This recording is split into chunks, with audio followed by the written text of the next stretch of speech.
My Darkweb story is one that actually happened recently, within the last 4 or 5 months, actually, and it's one of the most disturbing and sickening things that I have ever seen or experienced in my 32 years of being on this earth.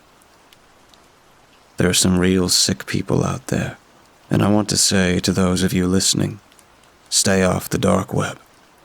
Enjoy the stories told by those of us that were stupid enough to get involved in it, but don't get curious enough to drag yourself into the mud. Like most people, living in this quarantine has left me with an excessive amount of spare time on my hands. I'm still employed, thankfully, but I get to work from the comfort of my living room. I'm not going to name my employer or my job title for obvious security reasons, but I will say that I'm pretty much the guy on the network team that gets to sit at home and watch data traffic spikes for the company's applications and websites. To be honest, I probably have one of the easiest jobs out there. I have to watch a graph system as it shows how much data our servers are pushing and receiving, and unless we get hit with a denial of service act, there's not much to be done. If anything does happen, I have to get on the phone and talk with the other networking guys about what actions we want to take. Then have my weekly report call with my boss to tell her that everything is working as intended.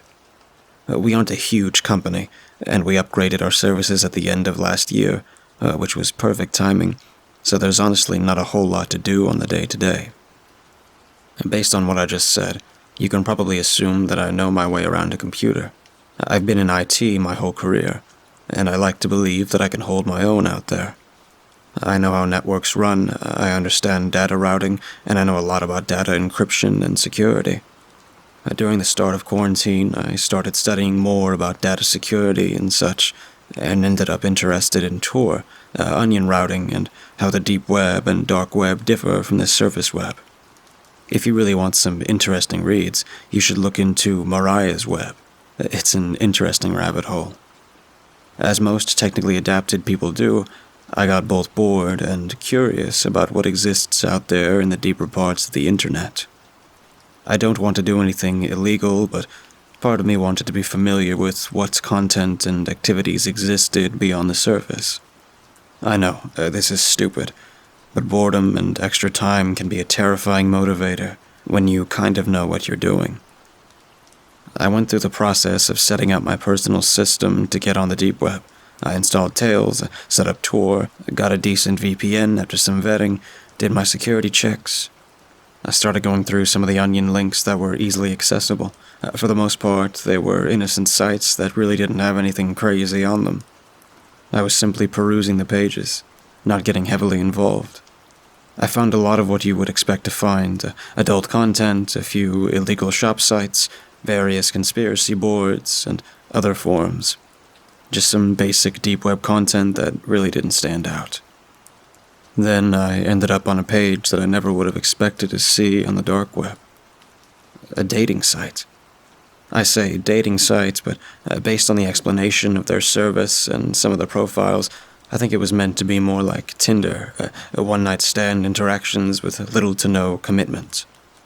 What I found was that the dating page was set up in what I can only call categories, basically split out into what you were looking for in a partner. It had categories for race, ethnicity, background, sexual preference, personal kinks, and even a section that was basically for sugar daddies. If you don't know what that is, I'm not going to explain it to you. Our category under the personal kinks section made me curious as it was something I wasn't sure about. It was called Chasers.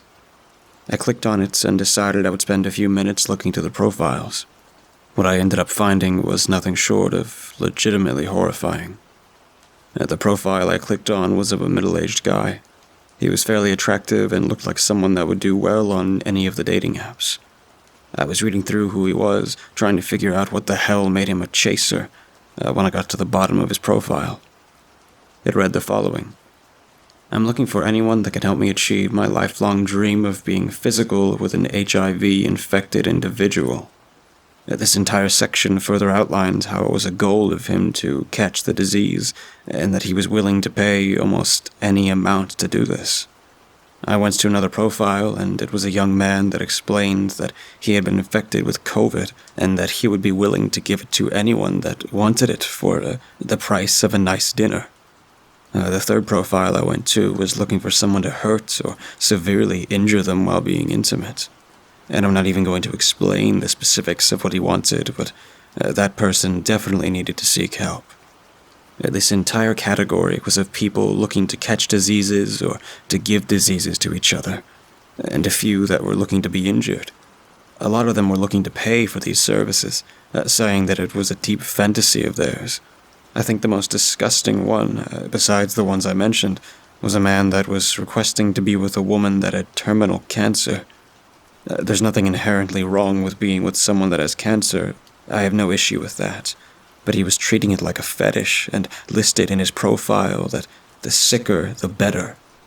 Again, he listed that he was willing to pay significant amounts of money or even take care of medical costs for this.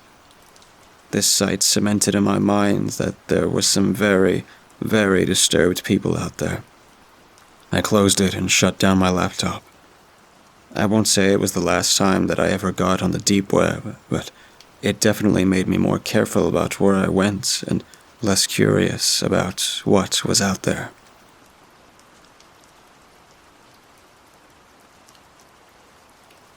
This story is going to be a bit technical, and I know that may turn some people off of it, but the technical side is important to know exactly what it is that made this such a weird situation for me. I'm going to try to keep it a bit simplified, so my apologies if the techie in me breaks through. For some background on who I am, I do 2 jobs in my daily life, front-end web development and back-end web connections. The first job has me building out websites for users and including both the coding of the pages as well as the overall user interfaces. The second job has me watching server connections and seeing what traffic goes where and who connects to what. The best way to look at it is like this. If you connect to a website, you're connected to a web server, most likely in a data center. Those data centers have routers internally, gateways, load balancers, and a bunch of other devices that most home users will never touch in their lives, and a lot of them do something boring. That said, most people know what a firewall is, or at least that it filters traffic based on rules. Those rules tell you what can and cannot connect, and what to do with traffic that isn't specifically laid out, accept or deny. All that technical BS out of the way, my job requires that I understand how connections happen and that I need to know how to determine where an IP is connecting from. This comes in handy as I'm able to see that an IP in China is trying to connect to our local government website in Ohio, which typically results in those IPs getting blacklisted, basically pinpointing the geographical location of an IP address. It sounds complicated, but a lot of this information is easily accessible, and with a bit of know-how, you can usually get a good estimation on the location. Now, I've dabbled in the dark web a few times, and I like to know what I'm doing. Most of the time, connections on the deep web are encrypted, and it's difficult to find out who is where and what's all going on. Most of the time, the people that run dark web sites don't have much of a connection to the surface web, but it does happen. There was one time that I ended up on a deep web site that wasn't very well built, or at least not very well protected. This site was for Bitcoin transactions and money transfers, and based on what they described, they were used for very specific, very illegal adult content. You would think that they would keep this kind of thing behind good technology, and that you would never have to worry about your data being accessed. Well, you'd be wrong in that case. The site itself had pieces of code that were static, including connections to static IP addresses while checking out. Lesson 1 in security: never hard code anything. Always code with dynamics in mind. Anyway, I pulled what was static in the connections. There were only a couple of IPs. One of them seems to not respond to traffic at all, which I expected, but the other one, the one that was constantly labeled as home throughout the code, seems to be a web server that wasn't locked down at all. I connected to the admin port on the server, and to my surprise, the login information was the default credentials. I was expecting this server to be mostly empty, but As I transferred the directories, I was honestly surprised. Looking at what was on the server, this was the server, the one that was running the payment process for the illegal content, and they were storing all of the data on this server. There was even an IP access log that they were holding on to, a list of all the systems that had connected and made transactions over the past year or two. As I dug deeper into the server, I found something that honestly creeped me out. There was a directory on the web server that was for a school district's website. This server that was taking payments for sites that ran very illegal content was also hosting the public, surface web-facing site for a school district. Looking at the information that was saved on some of the pages, it was a school district that taught everything from pre-K through 12 and was down south. My initial thought was that maybe the server was hosted by a third party, but after checking the IP address on the geolocator, it was confirmed that this server was 100% hosted on a static IP address assigned to that school district. The schools probably had no idea that they were passing Bitcoin transactions for such vile content, but someone there knew, and they were taking full advantage of having access to the servers and government-funded IP addresses. I gathered all the information, including how I found the server, what the server was hosting, and how insecure the server was, and took screenshots.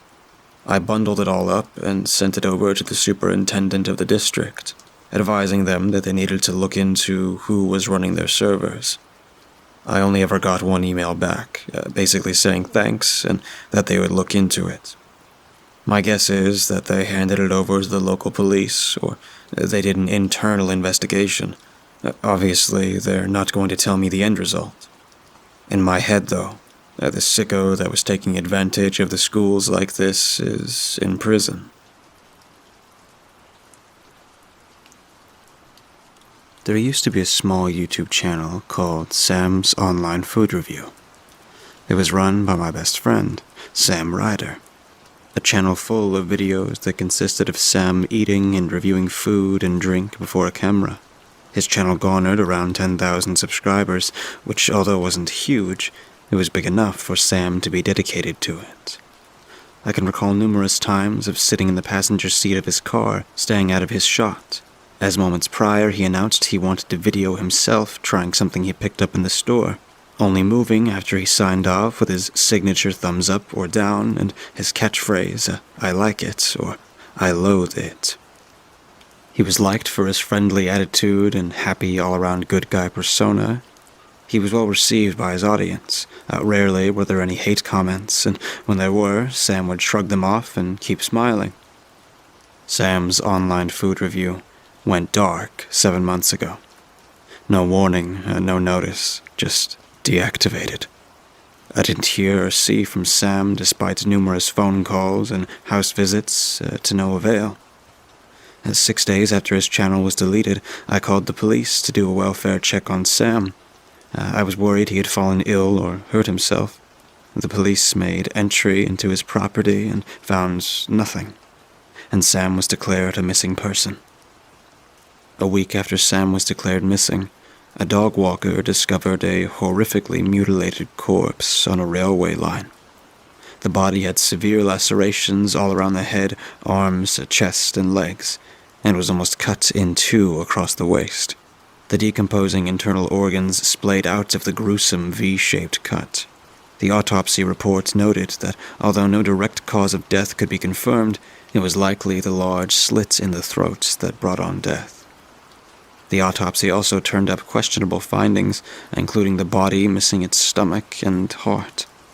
Long strips of flesh removed off the chest, arms, and lower back, and that the body was exsanguinated. The scene wasn't remarkably bloody, yet the body was almost completely drained of blood. 2 weeks later, the police had identified the deceased. Despite the damage that had occurred to the corpse, the teeth were intact enough to get a viable reference for dental records, and my worst fears for Sam were realized. It was him. The police investigated, but could not find forensic evidence of any other person being on the scene. They eventually came to the conclusion that he was hit by a passing freight train. the lacerations and disembowelment attributed to being dragged under, and the missing organs explained away as being eaten by wildlife. A fox, maybe. Sam's mother decided it was best to cremate what remained of her only son. I stood next to her as the coffin was pulled into the large furnace. As the doors closed and the gas jets ignited, she broke down into tears, and so did I. I stood there sobbing for the entire 90 minutes it took for one of the people I grew up with and shared so many memories with was vaporized. I mourned my friend and did my best to move on, and it was going well. I got distracted, I got a new job, I started dating a girl I met through my work. A few months passed, and even though I missed Sam, things were going well. Right up to the point when I was browsing Reddit at 3 a.m. that I received a Facebook message from the account of my dead friend. I froze, seeing his profile picture in the messenger bubble. A picture taken during good times, Sam's wide smile plastered on his face. I felt a sudden chill. A profound sense of fear enveloped me. You know, the fear that makes you cold and your limbs ache as the slow drip of adrenaline spreads throughout your body. With dread, I opened the message. It was a link to a file-sharing website. I stared at the seemingly random amalgamation of numbers and letters that made up the URL, my heart racing through what the hell was on the other side of the link.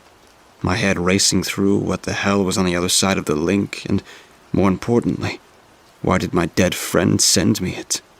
My hand seemingly on autopilot brought the cursor above the link. With my gut instinct screaming no, I clicked on the link.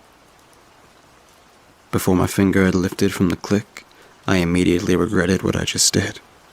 Chrome opened a new tab to the website. The screen was gray, apart from a black rectangle in the middle of the page which had a play button over it. I stared at it, unwilling to click. What I was scared of, I did not know. Around 10 seconds had passed, then the screen refreshed. Instead of the play button, the rectangle had the words auto-playing in 5 seconds in bright white on it.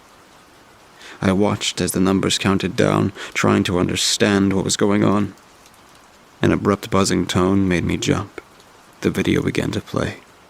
The camera was pointed at what appeared to be a grimy, white-tiled surface. I could hear the sound of muffled whimpering followed by footsteps of someone approaching the camera. There was some slight rustling noise as the camera was adjusted. The screen blurred out as the camera was turned. When the camera came back into focus, I let out a choking gasp. In the middle of a white-tiled room, Sam lay on his back on a stainless steel table, his eyes wide in pure, unfiltered terror. The light of a single bulb hanging over the table reflected off the sheen of sweat that coated his forehead, his naked chest rising and falling rapidly in panic. He looked into the camera and attempted to yell, the noise muffled by a tight cloth gag that was bound around his head. His hands were also bound together tightly with duct tape. I stared at the screen, feeling increasingly sick, my brain failing to grasp what was going on. Before I could even comprehend what was happening, the sound of Sam's squirming and whimpering was interrupted by a high-pitched, "Welcome to Sam's online food review. Today we have a special treat." The mocking tone came from behind the camera. Sam's panic increased. He started jerking his body, trying to free his hands. The voice continued. "Today, we will try what is considered a delicacy in many countries, although usually a forbidden one, that is." The camera zoomed out slightly, and a man appeared in frame, standing in front of Sam. He was dressed in a white coat with a red striped apron on it. He wore a butcher's hat and a cloth face mask. In his rubber-gloved hands, he held a large, red-handled butcher's scimitar, and in the other he held a sharpening rod. The man started running the knife up and down the blade in a smooth fashion, the steel on steel making a smooth, shinking noise. Sam's panicked, muffled yells were growing stronger. The man placed down the sharpening rod and walked around the table. Sam turned his head and started what sounded like desperate pleading with the man. "Poor little lamb," the man cooed. It won't hurt long, and you'll be delicious. Even from here, I could see that tears filled my friend's eyes. As he struggled, the man rolled Sam onto his front and pulled his head over the edge of the table. The man then walked out of shot and returned with a metal bucket. He placed it on the floor below Sam's head. In a swift motion, he grabbed a tuft of Sam's hair and lifted his head and started slitting his throat. Crimson burst from his neck and splashed over the bucket and onto the floor. My friend's body jerked uncontrollably as blood spewed out of his neck like a volcanic eruption. As I watched this happen, I threw up. I fell out of my chair in horror. I pulled myself away, not able to see anymore. I fell again by the door, the speakers of my computer loud enough to hear what sounded like slicing and grunting. I lay curled up in the corner, sobbing amidst a panic attack, the minutes feeling like hours. When the sound stopped, I shakily got up and walked to my computer. Avoiding the pool of sick on the floor, I forced myself to look at the screen. The page had closed, and Chrome displayed the Reddit screen. The Facebook tab had one notification. I didn't want to click it, but I willed myself to. It was a message from Sam. I like it.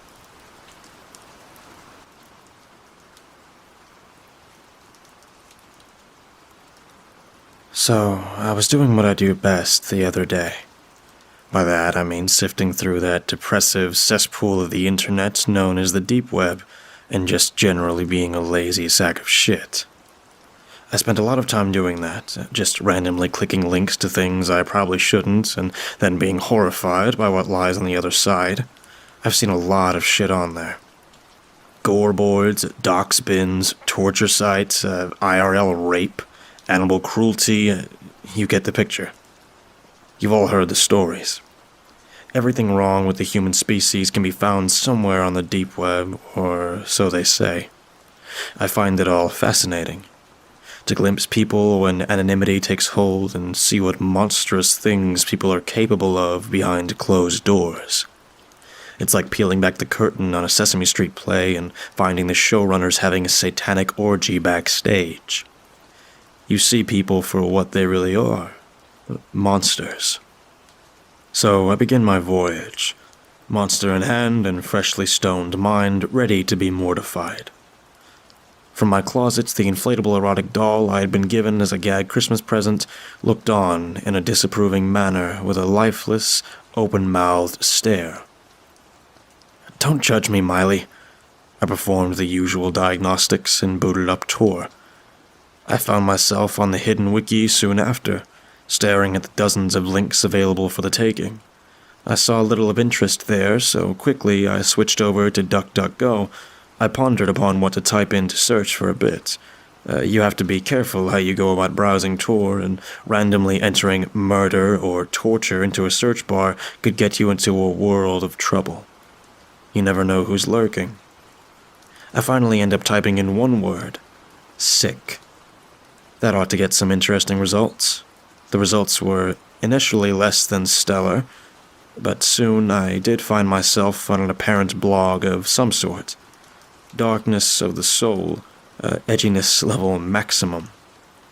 I glanced through the blog and found dozens of entries ranging from paranormal, conspiracy theories, short stories, and real-life crime essays. It was actually pretty interesting. And the guy who wrote it was indeed pretty gifted in the vernacular department. I spent some time glancing through them until one entry caught my eye. It was titled, "Dark Sites on the Dark Web. Are They Real?" I found my interest piqued, and so I clicked it. The article listed several relatively prominent and notoriously vile sites like Cannibal Cafe, Cruel Onion Wiki, Violent Fantasies, and Playpen. None of which were what I was really looking for, but then one caught my eye that I didn't recognize. It was listed only as The Site with No Name. The author was even kind enough to provide a link, to which I clicked without a moment's hesitation. This hidden site has been seized as part of a joint law enforcement operation by blah blah blah. I groaned while reclining in my swivel chair and downing the remainder of my monster. They always had to take away the fun. Just as I was about to click back through, I noticed a small detail which drew my attention back. In the low left-hand quadrant of the page, there was a slight discoloration that caught my eye. I've seen that same message hundreds of times, but this one looked different. On a whim, I highlighted the section with my mouse. Just as I suspected, a series of texts lit up with strands of numbers. The numbers just looked like gibberish at first, but on closer inspection, I noticed a single Russian word. Voity. Translation, enter. Luckily for me, I speak a bit of Russian, so I recognized the phrase right away. I hovered the cursor over the word and watched as the pointer shifted to indicate a hidden link. Clever, hiding behind a smokescreen like that. That's a first for me. I clicked it. The page loaded for a while before finally opening to a new one. It was black with red font, and much as the article suggested, had no title on top of the page. It appeared to be just another catalog site. There was actually very little of substance anywhere on the page, and just random links with no indication as to where they may lead. I clicked several of the links, but all of them turned out to be dead. Well, except for one, that is, which opened to a disgusting image of a woman defecating on a guy's face. I nearly vomited at the sight of it. I have a pretty strong stomach when it comes to gore and violence, but excrement is my kryptonite. Why someone would allow someone else to defecate on them, I will never understand. But then again, there's a lot of things I'll never understand, especially regarding the Darkweb. I knew it was a troll on their end, and I'll admit they got me pretty good. I knew they were hiding something, though. I mean, why go to the trouble of constructing an elaborate decoy if there wasn't anything illegal going on? Sure, creating the backdrop of the infamous government agency message wouldn't be too difficult, but if nothing illegal was going on, then why bother doing it at all? Mimicking my efforts from earlier, I highlighted the page once again. Sure enough, there was something at the bottom of the page which had been all but invisible beforehand. It was a series of numbers, spaced out horizontally. I thought at first it was another address, but there was no .onion at the end.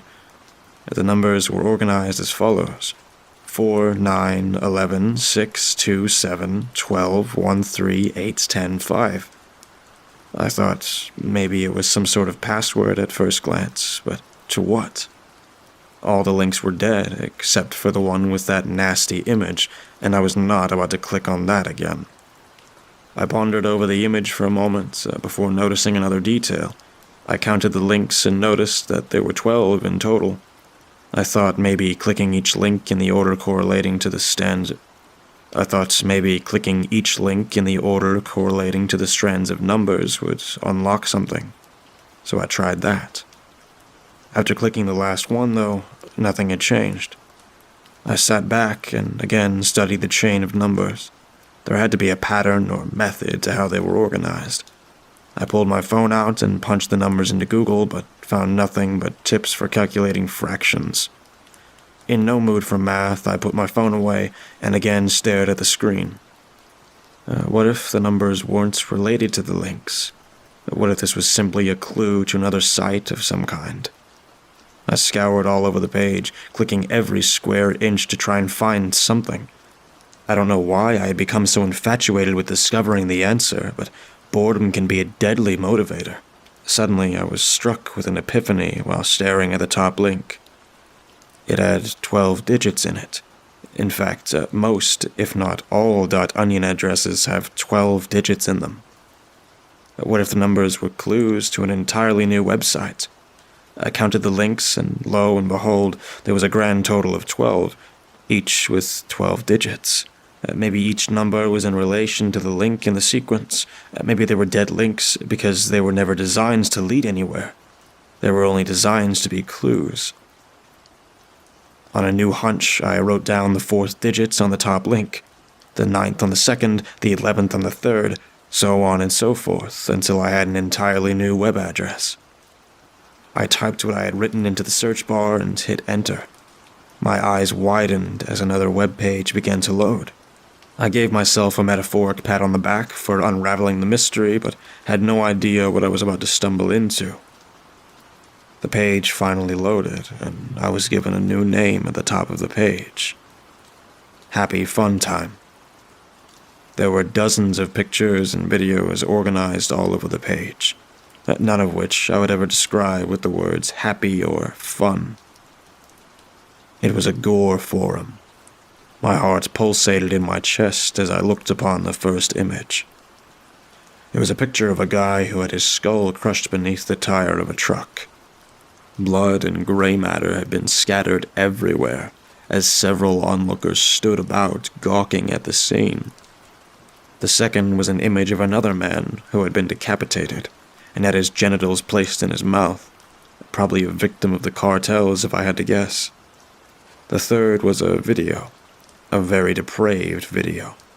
It was grainy quality and terribly shaky, but after a few seconds it showed what appeared to be a lone woman walking down the street at night.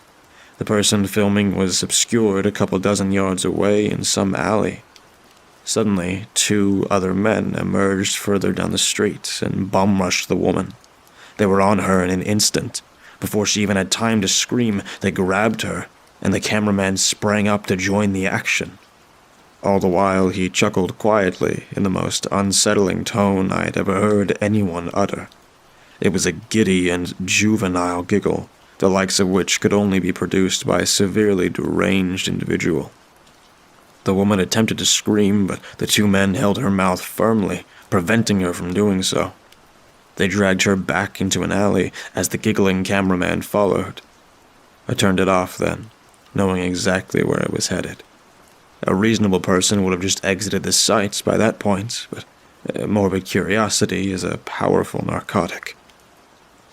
The next entry on the list, though, ensured that any doubts I had of the authenticity of the site would no longer stand. It was a series of pictures, this time involving a little girl who couldn't have been more than 5 years old. She had sandy blonde hair and royal blue eyes. The pictures were innocuous at first, or at least they would have been if not for the site which they were posted on. It started as just pictures that looked to be taken straight from someone's Facebook profile. A deep pit formed in my stomach as I sifted through them. The pictures began to grow ever more disturbing as they went.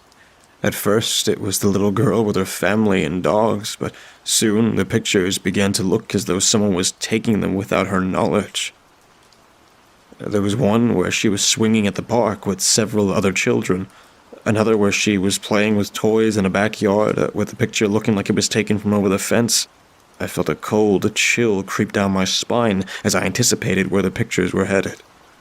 One picture stood out immediately. It was of a house at night, illuminated only by the flash of the camera. The next picture showed 2 people, a man and a woman, lying in bed. Their throats were both slit, and their bed was soiled with a dark crimson. The next picture showed the little girl, clearly distressed with a black swollen eye. The remainder of the pictures went on to show the unknown cameraman take her and do terrible things to her. I won't even dignify his actions by putting them to paper. Some things are just better off forgotten entirely. Needless to say, it was the most goddamn disgusting thing I have ever seen. As horrible as the images were, the comments may have been almost on par. They were a mix of English and Russian. There were dozens of them, with almost all lobbing heaps of praise into the vile cameraman and expressing their own sexual gratification with his actions. God is dead, and the dark web is proof of that. How in the world did we get to the point in which human beings like this can exist? I felt sorrow rise within me for the innocent young girl who has been so violently violated and torn from the world. Normally, I feel nothing for random people on the internet, but the tragedy that befell her reminded me of things done to me in my own past. Maybe that's why I'm so fucked up. More than sorrow, though, I felt anger. That was when I made my first mistake. Congratulations, fellas. You are without a doubt the most disgusting sacks of shit in the entire world. Cops have been notified, so have fun jerking each other off in the time you have left. Might as well do the world a favor, though, and just kill yourselves." I couldn't stop my hand from typing out the message, and before I knew it, my comment was inscribed just below all the others. It sat upon the screen for a moment, before others began to appear, all of them insulting me and making fun of my empathy for the girl. Me and the other users fired back and forth for a while before a familiar user posted. It was the same profile which had first posted the images to begin with. His first post confused me, as it was only a set of numbers with intermittent periods. I glanced at the comment before a horrible realization took hold. It was an IP address. My IP address. Before I could react, he followed up with my full name, address, and social security number. I froze, unable to figure out how he had tracked me. It was then that I discovered my second mistake. Like an idiot, I had neglected to activate Tails. They had tracked me. Son of a bitch.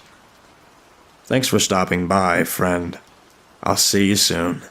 Then you'll get a whole episode on this site, starring you. His words sent chills down my spine. I stared at the screen, dumbfounded and without a clue how to proceed. Not content with 2 mistakes, and apparently with a secret lust for self-endangerment and masochism, I made a third one. Fuck off. I posted the comment and quickly shut down the Tor browser and closed my laptop. I thought about the events that had just transpired, and somehow just ended up laughing them off. After all, there was no way that bastard is going to get through the trouble of tracking me down. People say shit online all the time, but they never act on it. It's all just empty threats. Either way, though, I had some preparation to take care of. I called the police on the non-emergency hotline and informed them of the events. I gave them the web address I had gotten, and they told me that they would investigate it. After that, I called my insurance company to alert them about someone finding my social and proceeded to drink myself stupid, hoping liquor would drown the memories. Days went by and nothing had changed. That is, until the end of the week. I had just returned from work when I saw an unfamiliar black Astro van sitting down the block from my house. I paid it little mind at the time, and, to be honest, only realized the implications after the event. I had since forgotten my careless spree into the deep from days earlier, and thought nothing of the van. I got inside and again booted up my computer for some mindless browsing. As I did, I heard a noise outside. It sounded like someone climbing the fence outside. I live alone and have no pets, so I knew whatever it was wasn't from my house. I thought about investigating it, but quickly the shattering of glass made it clearer that it was not a good idea. I heard footsteps emanate from down below, giving the distinct sound of boots on hardwood floor. They grew nearer and nearer as I found myself frozen with terror. It was like my body just refused to accept the situation and would not respond no matter what I did. That would have been a most astute time for me to have gotten my gun. The problem was, I didn't have one. The footsteps got louder and louder, all the way up the stairs with booming stomps of feet. I heard them trudge towards my bedroom door and linger just outside. My heart was in my throat, and sweat had begun to drip from every square inch of my body. The door slowly creaked open, and in stepped a man with dark clothing and a simplistic porcelain mask. He walked inside, brandishing a suppressed pistol in his right hand. He grew closer and closer, and then he walked right past me. I don't know why they never bothered to check the closet. It's always the first place I look. I guess maybe he was too distracted by the doll, which sat at my desk, hood up with headphones on to complete the decoy and lull in the approaching predator. I guess that inflatable sex doll came in handy after all. He stepped towards the dummy, and I emerged from behind like a tiger from the jungle, silent and with ravenous hunger. I could feel the saliva begin to pool within my mouth as he reached the prop. He put a hand on the dummy, and I put my hand on his throat. He struggled, like they all do, but I quickly had stripped the firearm from his grip. A simple incision underneath the arm with a blade does wonders in demanding obedience. All it takes is a slit to the ulnar nerve, and the arm becomes essentially useless. The unbearable pain it causes is also a bonus. He dropped the gun, and I slammed him to the ground face first. With one motion, I put my foot on his left elbow and grabbed his wrist with my hand, while my other held the blade to his throat. I then leered close behind him and whispered to him, "What time does my episode air? I don't want to miss it." Before he could respond, I yanked his arm backwards while pushing my boot firmly into his elbow. His bone cracked and then popped from its hinge as his arm bent backwards in the opposite direction it was meant to. The man cried out in an agonizing scream, but I quickly silenced him. He writhed upon the ground and moaned pitifully as the blood began to drip from his mangled arm. His eyes looked back at me, and I could see that oh-so-sweet luster of panic-stricken prey glisten in his dark, brooding eyes. The hunter had become the hunted, and I could not stop the diabolic grin from slithering its way onto my face. It's time to feed. It's a weird feeling when you first kill someone. Most start as a crime of passion, anger which boils over and leads to an act of violence. You learn a lot about people in their last seconds of life. Their secrets, their faith, their fear. You learn a lot about yourself, too. Like how you, a normal dude, could so easily swipe the life of another. There is a raw, primal satisfaction in that feeling, knowing that you yourself hold dominion over death. The feeling is addictive.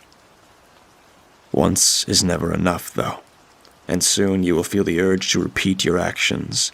The dopamine rush, the burst of euphoria, it's as sweet as honey to the mind. I was more careful from then on, picking targets with no relation to me and no reason to suspect my intent. After a time, though, I grew tired of targeting the unsuspecting populace. It just didn't thrill me the way it used to. You can only shoot fish in a barrel so many times before you want to dive into the ocean. What I needed was a new challenge. A new prey to rekindle the flame beneath me. I don't want the sheep anymore. What I need now is the wolf. Do you have any idea how satisfying it is to see the eyes of a predator turn into a helpless little lamb? To know that the terror they once instilled in others is now force-fed down their own throats. They never expect it, and there's no feeling so delicious. It is the ultimate poetic justice. Monstrous actions done to monstrous people. The flood of adrenaline through their system also gives the meat a wonderful flavor. My real name is irrelevant, for the annals of history will forget. But I have become known in certain circles by my adopted moniker, Sig Sepsis.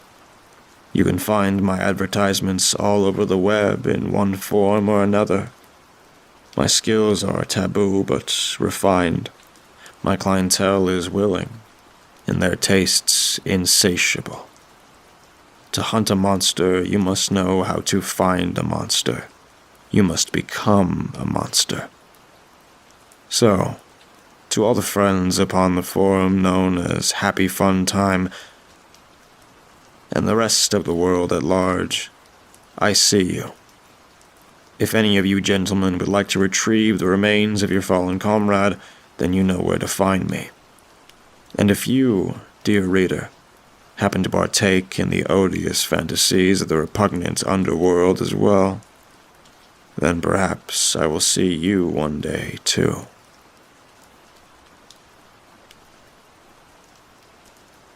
Remember when deep web stories were the fad?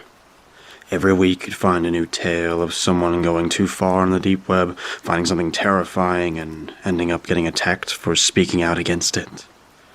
This story is a bit similar. The difference is, I still love the deep web. Let me explain. I was a senior in high school at the time, and I was definitely no popular kid. My friends were the oddities of the school, the few people who dared to defy the norm. It was them who told me about the deep web, a place on the internet where you were completely unwatched, anonymous, capable of doing whatever you want. Of course, I was intrigued. Most of my friends just used it to buy drugs, but I thought a little bigger. I wanted to know what happened in the darkest parts of the deep web, whether or not my friends were telling the truth when they talked about horrible fetish sites and assassins you can hire to kill anyone you like. Of course, I wasn't planning on using any of it. I'd never been particularly interested in sex, so fetish sites don't interest me, and there's really nobody I'd like to kill. It was the mystery of it all that fascinated me. Going to these sites would be like peering into a side of the world only a few have ever seen. Like a wholly new experience. At the time, I was tired of the monotony of life. I'd get up at the same time every day, go to school, attend the same classes, talk to the same people, go home, play some games, do homework, go to sleep, and then it'd repeat. I wondered if other people got tired of that. Anyway, it took me a while to actually dive into the deep web. As fascinated as I was, I had been warned of what could happen to me. I read the stories I talked about, too. Who isn't afraid of being threatened by hackers or stalked by some creep you piss off online? That kind of shit kept me from actually going on the deep web, until the day I manned up and decided it was time to break the monotony. It was time to delve into the underbelly of the internet. Time to see a world I had only dreamed of. For the first week or so, it was fucking boring. It was just drug sites and stuff where people exposed government secrets or whatever. Nothing as dark as I expected. I don't even do drugs, so that was useless to me. And I wasn't into politics. There wasn't really much I was into back then, so I was disappointed. The only reason I kept going was my sheer desire to experience the world I thought existed on the deep web. That world was darker than any drug site. That world had murder, torture, fucked up porn for fucked up people, and all sorts of nasty shit. I eventually got my wish. Just when my apathy towards the deep web got to its highest point, I found what I was looking for. The site didn't have a name. I thought it was a broken link for a bit. Since it only led me to a black screen, right before I could click out, however, a chat box opened on the screen. Someone using the name admin typed in the chat box saying, "Congratulations, you found the worst place on the fucking net." I stared at the screen, more bemused than afraid. It took me a moment to type back, "Cool." That's all I said. What else was there to say? I'm here to see your finest torture porn. A moment after, the admin replied, "You want in?" I hesitated.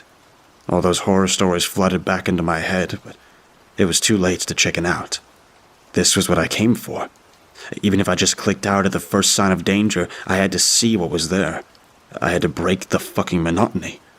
I had to know. I hastily typed back, not allowing myself to stop. "Yeah." The chat box closed, and I was led directly to what looked like a video with another chat box next to it. There were about 5 other people there, each eagerly waiting for something. The video was in black and white and showed a small room. The only thing inside was a wooden chair, until after about 5 minutes of waiting, the door to the room opened.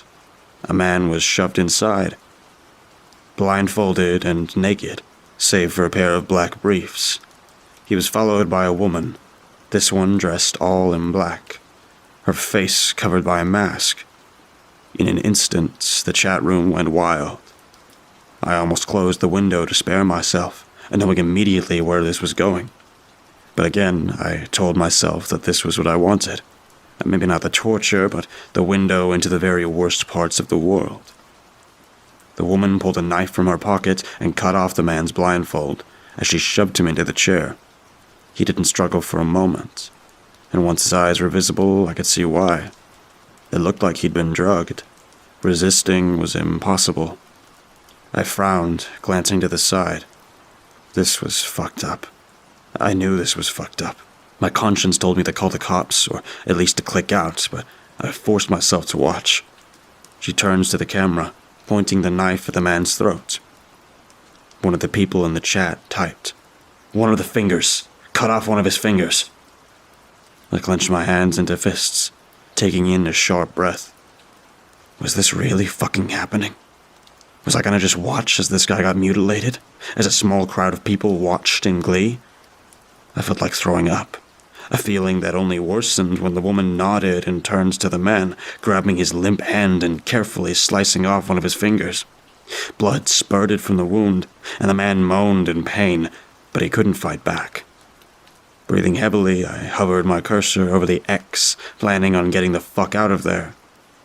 But I didn't. The woman looked unimpressed, as if she thought the people in chat could do better. Another person called for a slice up the man's arm, and she complied. He was bleeding heavily now, clearly in deep pain, but these people were fucking sick. They were cheering her on from chat, suggesting new and painful tortures for her to inflict. Eventually, I stopped feeling sick. It was starting to grow on me. By the end, the man was on the ground, covered in blood and breathing heavily. I watched this for about half a minute. The people in chat were starting to die down. They inflicted enough pain that they had their fun. It seemed like things were wrapping up. Funny, I thought, how it was over just when I was getting into it. I smirked. This was exciting. This was better than any game I could play. Much better than any fucking class I could attend. Better than sitting with a group of fucking nobodies pretending like I cared for a goddamn second about them. This was the world I wanted to see. This was darkness. This was the underbelly. This was reality. Fucking end him. Slit the throat. I typed in chat for the first time. She nodded for one last time, bringing the man to his feet before slowly dragging her blade across his throat, sending more of his blood spurting out. Once it was done, she dropped him, and he fell to the ground, limp. He was dead. The people in chat started complimenting the torture, talking about how it had been another good time, starting to set a date for the next showing. On screen, the woman left the room, leaving the corpse behind. Of course, I hastily wrote down the date for the next showing. This was going to be part of my life now. I was going to be part of something bigger. I was going to command these people's deaths. What a rush. So, yeah, I still love the deep web. I'm in college now, and now I'm even more immersed in the deep web. I've seen shit some people would freak out about just knowing exists. I've fucked around every sick porn site known to man. I've finally broken the monotony of life. Inspirational, right? How one high schooler defines the boredom inherent in his life by discovering his true passion. I love the deep web.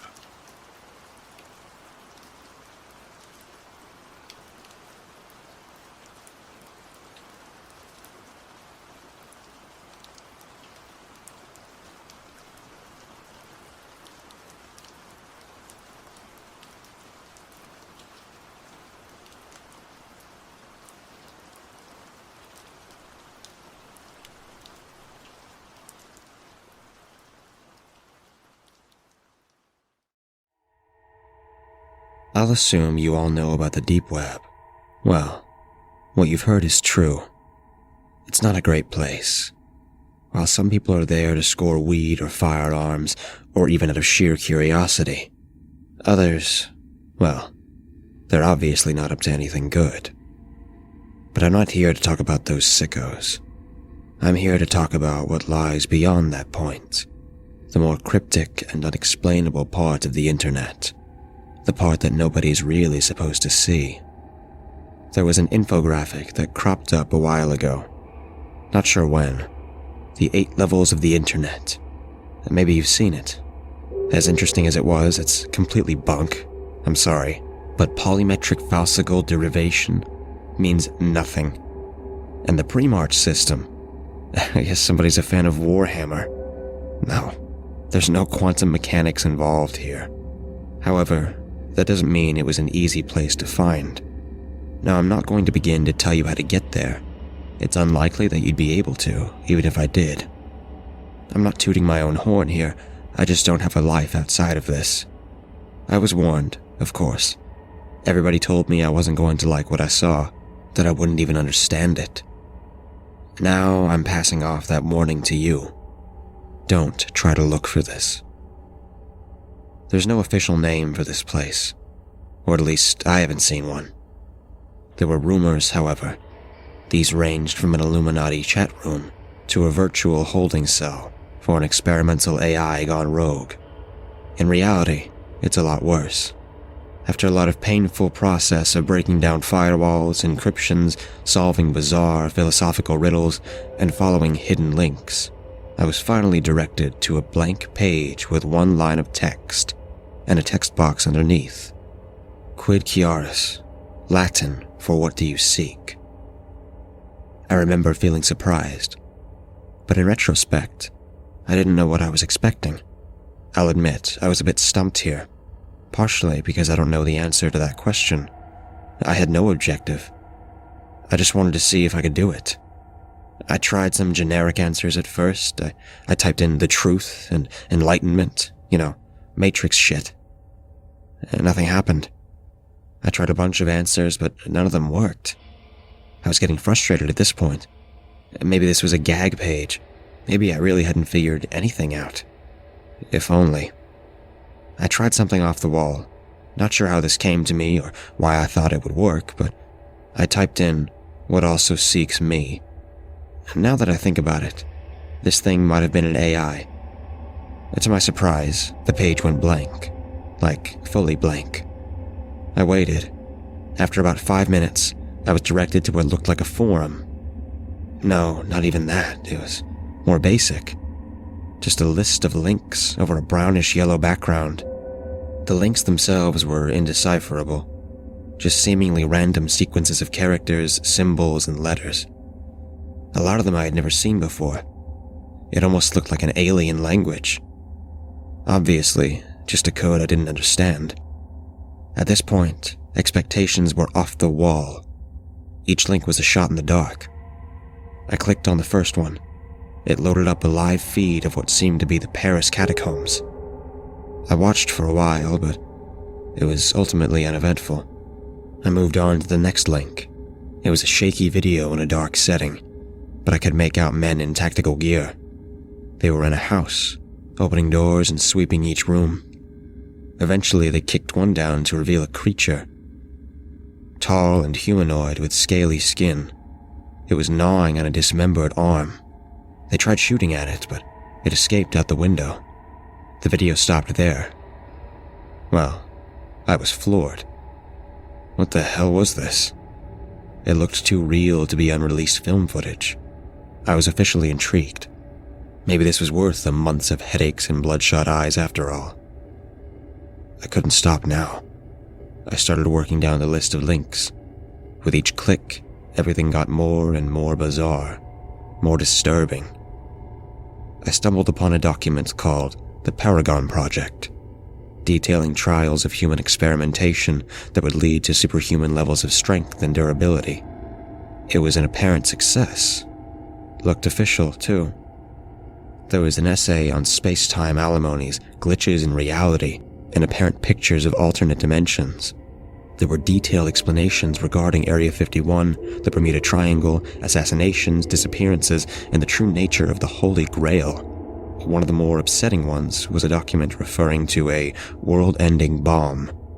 A nuke that's 720,000 times stronger than the one dropped on Hiroshima. I don't want to know why we would need that. I found contingency plans for different kinds of apocalypses. Nuclear war, biological weapons, viral outbreak. Some more peculiar ones were called the Marianas Trench abnormality, the bluntly labeled strange man on the 15th floor, and one simply referred to as blackout. Recovered logs of skinwalker hunting expeditions, 911 transcriptions from residents of a town in Texas that went missing in 1977, and even the journals that belonged to the people involved in the Dyatlov Pass incident. They didn't go insane because of the snow. I spent hours on there, looking through pages and pages of things I felt like I wasn't supposed to see. I came across a trailer to a silent film made back in 1910, one that apparently made people claw their eyes out after watching that nearly derailed the whole industry. There was a live stream of a hooded man sitting in front of a camera, head crouched down. He eventually lifted his head. Even though he had no mouth, a deep, guttural hello came through my speakers. Somehow, I knew it came from him. I didn't stick around for that. There were obscure sets of step-by-step guides that involved things like cutting off your own limbs and sewing on corpses, performing religious incantations in the middle of a Siberian forest, and going to coordinates that apparently housed captive fallen angels. It was unclear what any of these were supposed to achieve. There was also a 20-second long clip titled, "The Futility of the Living." I didn't watch it. That's when I realized there was no way even the highest form of organized government had full control of this. One of the scariest things about this whole experience was that I didn't find an end to the list, no matter how far I scrolled down. I think I had a meltdown and passed out eventually, because I woke up on my floor in the middle of the night. I looked at my computer screen to see looped helicopter footage of a massive crab-like creature tearing apart a coastal island. I clicked off of it. I sat there for the longest time. I couldn't comprehend what I was seeing, and I didn't think I really wanted to. Now, I'm not really sure why I kept going. My brain was screaming for me to take my computer out to the lawn and smash it into pieces. But I didn't. I noticed something I hadn't before. A small message at the bottom left-hand corner of the screen. I didn't know if it was always there or not. It was hard to read, so I had to squint. More Latin. Translated into, "Are you satisfied?" There were two options underneath it. Yes and no. Now, I knew the answer to that question. Hell no, I wasn't satisfied. I was horrified. Scarred for life. But I should have clicked yes. If I just clicked on yes, it would have taken me out of that godforsaken place, back to comfort and sanity. Even right now, I can't tell you why I clicked on no. But once I did, the page seemed to refresh. It was still the same basic setup, except there were only 4 links. This time, there was no recognizable numbers or characters. Hell, it didn't look like anything that could have come from this world. Just a collection of extremely crude symbols that didn't give any sense of pattern or direction. I clicked on the first link. After about 20 seconds, I slammed my computer shut. I can't describe to you what I saw. All I know is that I wasn't supposed to see it. Nobody should ever see something like this. It's not only that it didn't make any sense, I can't tell you why it didn't. I couldn't begin to grasp the images I was seeing. It wasn't graphic or anything, not like that. I just couldn't recognize anything. I could make out things moving, but not in a way any creature on Earth had ever moved before. I could make out things moving, but not in a way any creature on Earth had ever moved before. Colors that I'd never seen before. Just thinking about it gives me a splitting headache. This is my best attempt at visualizing it. We have 3 dimensions here on Earth. We can move forwards, backwards, left, and right. 72.4 degrees southwest, etc. These things weren't restricted to that. I can't explain it any further. All I know is that I didn't want to watch one more second. I don't think I would be able to. I left my room. For the first time in a while. I was planning to leave my house. I needed fresh air. To take a walk or something. Hell, I was thinking about running a marathon in the middle of the night just to get my mind off of that shit for a few hours. I was putting on my jacket when I heard a knock at the door. I stopped dead in my tracks. Obviously, I wasn't opening it. About a minute, and 5 more sets of knocks came, before somebody spoke up. "Open up. We know what you did, but we're not gonna hurt you. We just want to talk." The tone wasn't threatening. Eventually, I obliged. I opened the door to 2 tall, slim men in suits. They smiled at me. "Can we come in?" I still don't know how they found me. I thought for sure I was off the grid. We sat down on the couch. I guess I was just waiting for answers at this point. One of them looked at me and said, "What were you looking for?" I don't know, but I'm not going back," I responded. He smiled again, like this is what he wanted to hear. The other one piped up, "Who do you work for?" His tone was a bit more aggressive. I just shook my head. Look, I don't know what I was getting into. I wasn't looking for anything. They just stared at me for a while. "I'm not going to tell anybody. Trust me." They finally responded, "We're not worried about that. Doubt anybody will believe you." Another smile. Somehow it felt genuine. We just wanted to know what your priorities were. In retrospect, that was a very strange question. Just do us a favor and we'll leave. I perked up. Give us the device you used to access it. I didn't ask any questions. I ran upstairs and basically tossed them my laptop. They both smirked at me one last time before heading for the door. Just as they were about to leave, one of them turned back. "I don't think you'll need to be told, but don't try this again. And don't show anybody else how to get there either." Well, no. I didn't ask who they were. I'm not sure I would have wanted to know. It's been a week now. I don't go to the internet so much anymore. After this, I'm going to try and forget. To try and not to think about it anymore. I've started having horrific nightmares. I've been seeing a therapist for that, but I don't think it's helping. Anyways, I'm not going to let this consume the rest of my life. The thing is, I'm afraid this might not be possible. There are some stupid things we aren't supposed to know about, probably for our own safety and sanity. Don't try and seek them out. It's better that way. However, it might be a bit too late for me.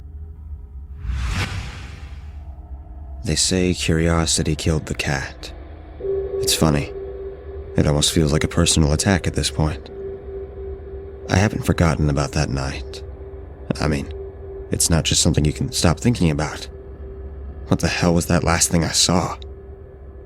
Strange thing is, it never even comes up in my nightmares. It's always the other stuff.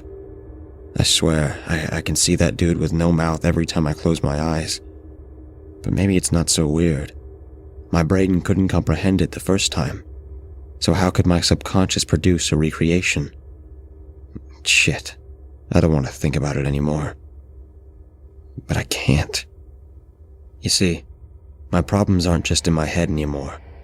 I thought I was done with this shit after the men in black paid me a visit. I thought it was over. In retrospect, that was just wishful thinking. No, it was delusional. After what I saw, I guess it just doesn't work like that. I guess the world just isn't that simple. Here's what's been happening. Wednesday. It's been 3 days since I've gone back to work, and I think I'm being followed. No, I'm sure I am. The thing is, the first time I didn't really notice. Whoever the hell they are, they've been using different vehicles. Always the same routine. After work, I get into my car and start driving home. Another vehicle always tails me until one turn into my driveway, and they drive past. Now, if it happens once, whatever, but 3 times. Under normal circumstances, I could call it a coincidence. For obvious reasons. I can't do that right now. I'm not really sure what the hell they want. Maybe they're trying to monitor me. God, that's all I hope they're trying to do. If that's the case, I'll just lay low and ride it out. Just give them what they want. Thursday. This time, I tried to get a glimpse of them in my rear view. Windows were tinted. Great. Again, I pulled into my driveway, and they kept going. Now I know I said I was just going to ride it out, but this kind of shit really does take a toll on you. I don't want to deal with whatever the hell this is anymore. I swear they're following me closer and closer each time. Friday. I did something different today. Took public transit instead of driving. I've never needed a drink more in my life, so I went to a bar after work. I guess this was more of an experiment, to see how closely they've been tracking me. If they're bothered by the waiting, then they can go fuck themselves. I'm still living my life, although I couldn't keep my eyes off the windows the whole time I was there. After getting sufficiently wasted, I flagged a cab down, and surprise, surprise, there they were, right behind us. But here's what I didn't expect. It was the same car from yesterday. Looks like they gave up on the Incognito Act. Not sure how I feel about that. Damn it. Something else has changed. They didn't just keep driving this time. After the cab dropped me off, I turned around to see that damn car parked, half a block away from my house. I just went inside. The hell was I supposed to do? Calling the cops didn't even occur to me, but to be honest, I didn't think that would have helped. It's been 3 hours now, and they're still there. I haven't been watching them the whole time, so I don't know whether or not they're actually in the car. Not fun to think about. There's no way in hell I'm sleeping tonight. It's about 2 a.m. now. I just got a text message. Private number. Here's what it said. Leave your house. Don't use the front door. They're still there. Come to the all-nighter diner about 5 blocks away. Don't think about driving. They'll know. Be quick. They're coming in soon. Don't get followed. Leave your lights on. I froze after reading this. They're coming in? For who? For what? Who the hell's texting me? Now, I don't know what you would have done in this situation, but I took the warning. I was paranoid as hell at this point. Buzzed and tired, I put on a jacket and went out my back door. I also took a backpack with my other laptop in it. Not sure why, but I felt like I needed to. I waited for a second before I climbed my own fence. When I was sure nobody had noticed, I started heading towards the diner. After about 40 minutes, I finally got there. Would have been shorter, but I pretty much ducked into the bushes every time a car passed. I scanned the patrons, a table of drunk college kids, a few truckers, and a dude in a hoodie typing away on a computer in the back. He didn't look threatening. Actually, he was pretty scrawny. I made an educated guess. I walked up to his table and sat down. He looked up at me. Hi, what do you want? You texted me. There was a brief pause. I got worried for a second. Is it not him? But he broke the silence. Right. They follow you? No, I don't think so. He nodded.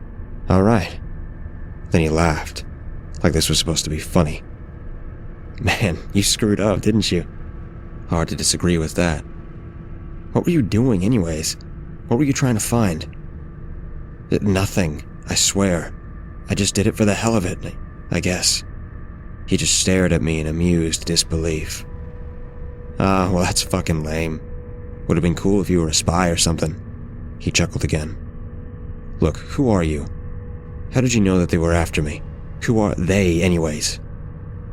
I pelted him with questions. All right, settle down there.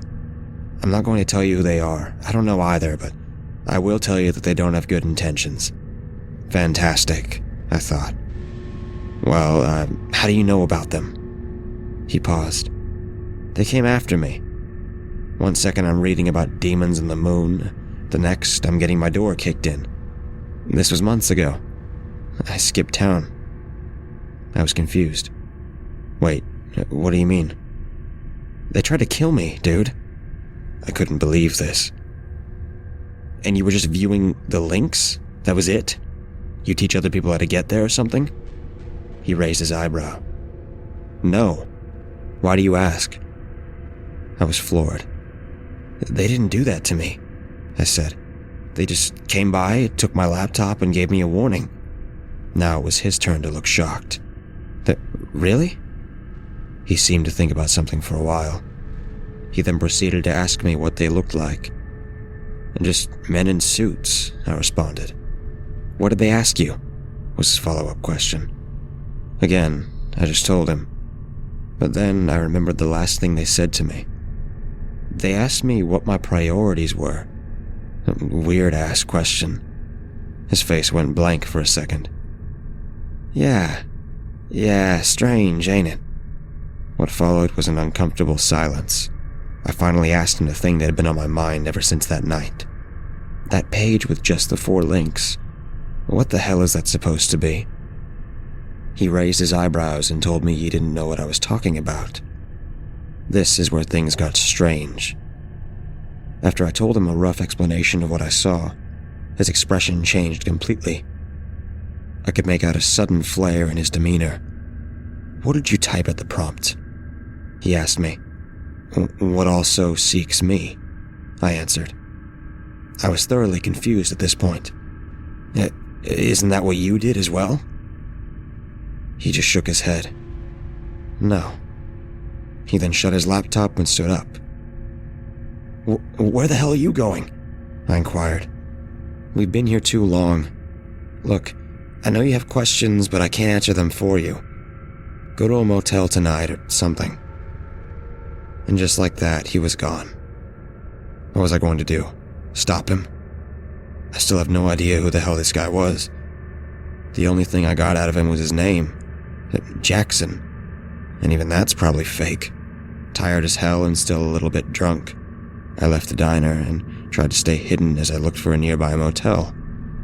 Obviously, this wasn't fun. Now here I am, sitting in some sketchy motel at 4:30 a.m. I can barely keep my eyes open, but I also can't help but look over my shoulder every second I'm awake. This is the pinnacle of shitty situations. I guess I'll try to get some sleep. Nothing else I can do. I'll figure it out in the morning. Saturday. Well, I guess it's been Saturday for a while, actually. It's 8 a.m. now. Barely got any sleep.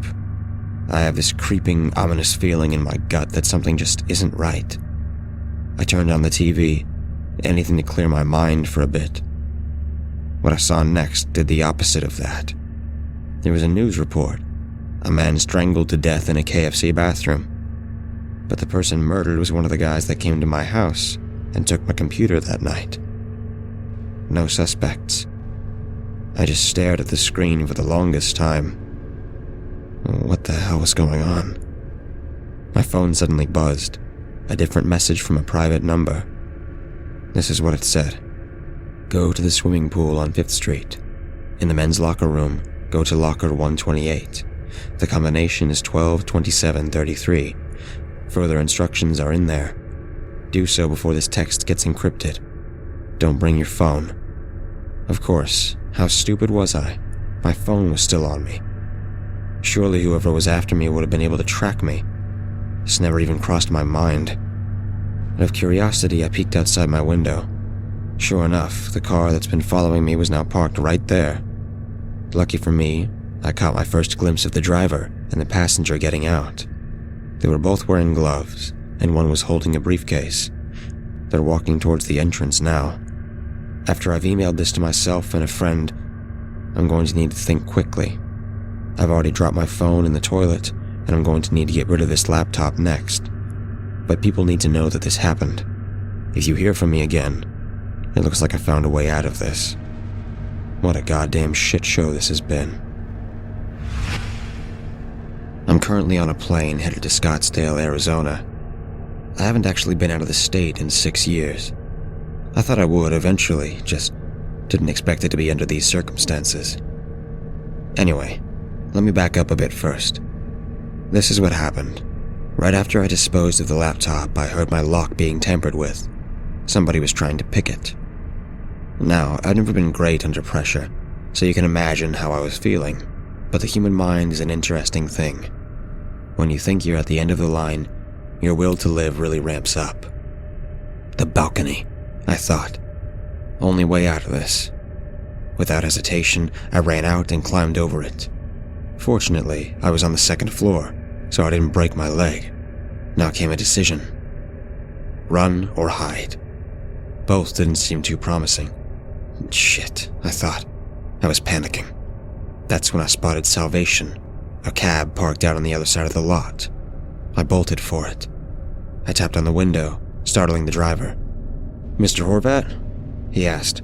Well, no, it wasn't, but I nodded anyways. He said, You said 8:40, didn't you? He looked at me in confusion. I finished early. Let's go. There was anxiety in my voice, but I tried to hide it. Last thing I needed was for this guy to think I was a lunatic and drive off. I got in, told him the address, and we got out of there. As we left the lot, I looked back. The two men I saw coming out of the car were now on the balcony where I just was. I could tell that there was a dead stare directed right at me behind their sunglasses. Despite all of this, relief washed over me. It was short-lived, however. I relayed the message I got in my head. Do so before this text gets encrypted. That meant I was still on the clock. If they didn't know where I'm headed yet, they will soon. We finally got to the place about 15 minutes later. As soon as I got in, I rushed into the locker room. It was mostly empty. I kept repeating the combination in my head. This was the only thing I had. I didn't really care about getting answers before, but it seemed like I had no choice now. I finally found the locker. Didn't know why this guy chose such a massive place. 12 left, 27 right, 33 left. I swung it open. Sitting there was an older BlackBerry model and an envelope. I opened it to find a plane ticket, $2,000 cash, and a sticky note. In horrific penmanship, the words, check phone, password, snake tracks, were scrawled across it. I obliged and booted up the ancient device. I remember being slightly amused. I always begged my parents for one of these when I was a kid. This was a far cry from that. I took a quick look through the phone. It was mostly blank. No apps downloaded, no pictures, nothing. There was only one contact, bluntly named, Call Me. So I did. After just one ring, a voice answered. There was a sense of tentativeness in his throat. Somehow it sounded familiar. Well, how was I supposed to answer this? Should I say my name? I got your message, I finally responded. There was a brief pause. His response caught me off guard.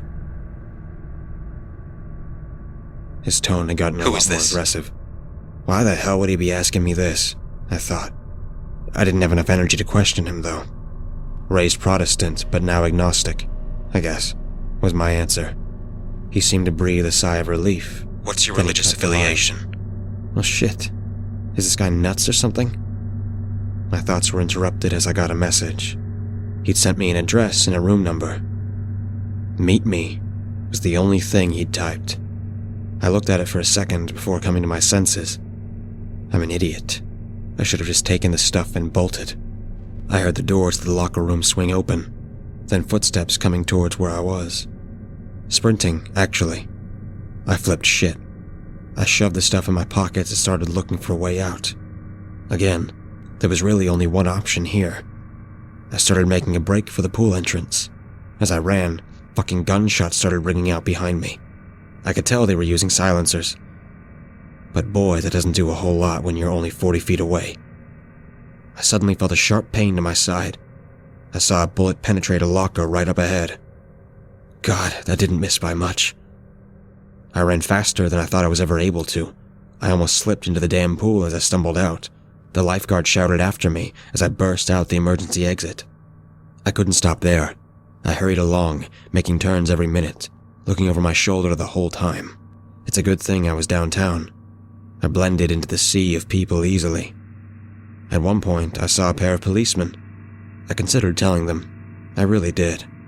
But what's that gonna do? They'll search for those two guys, turn up with nothing, monitor my house for a couple of days, and then call everything off. It wasn't going to solve anything. I finally ducked into a hair salon. I couldn't run anymore. The barber just looked at me like I was insane. Screw it, I thought. Might as well make myself less recognizable while I'm here. I got him to shave it all off. I spent the rest of the day making various purchases. A used laptop, new set of clothes, some bandages, and a pair of shades. At least something good came out of this. The flight was supposed to be in a couple of hours at this point. I called a cab and made my way there. And that's where I am now. I've got a long trip ahead of me still. Let's see what happens next. As I made my way out of the airport, I recoiled at the heat. God, it's November. How does anybody live here during the summer? I called another cab, got to the address. It was a Holiday Inn. I laughed to myself. How ominous, I thought. I made my way up to the room and knocked on the door.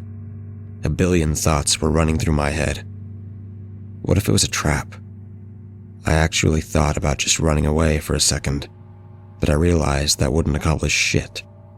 After about a minute, the door opened.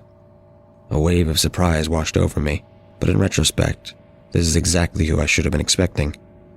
It was the other guy that came to my house that night, the one that didn't get strangled. He didn't look great, however.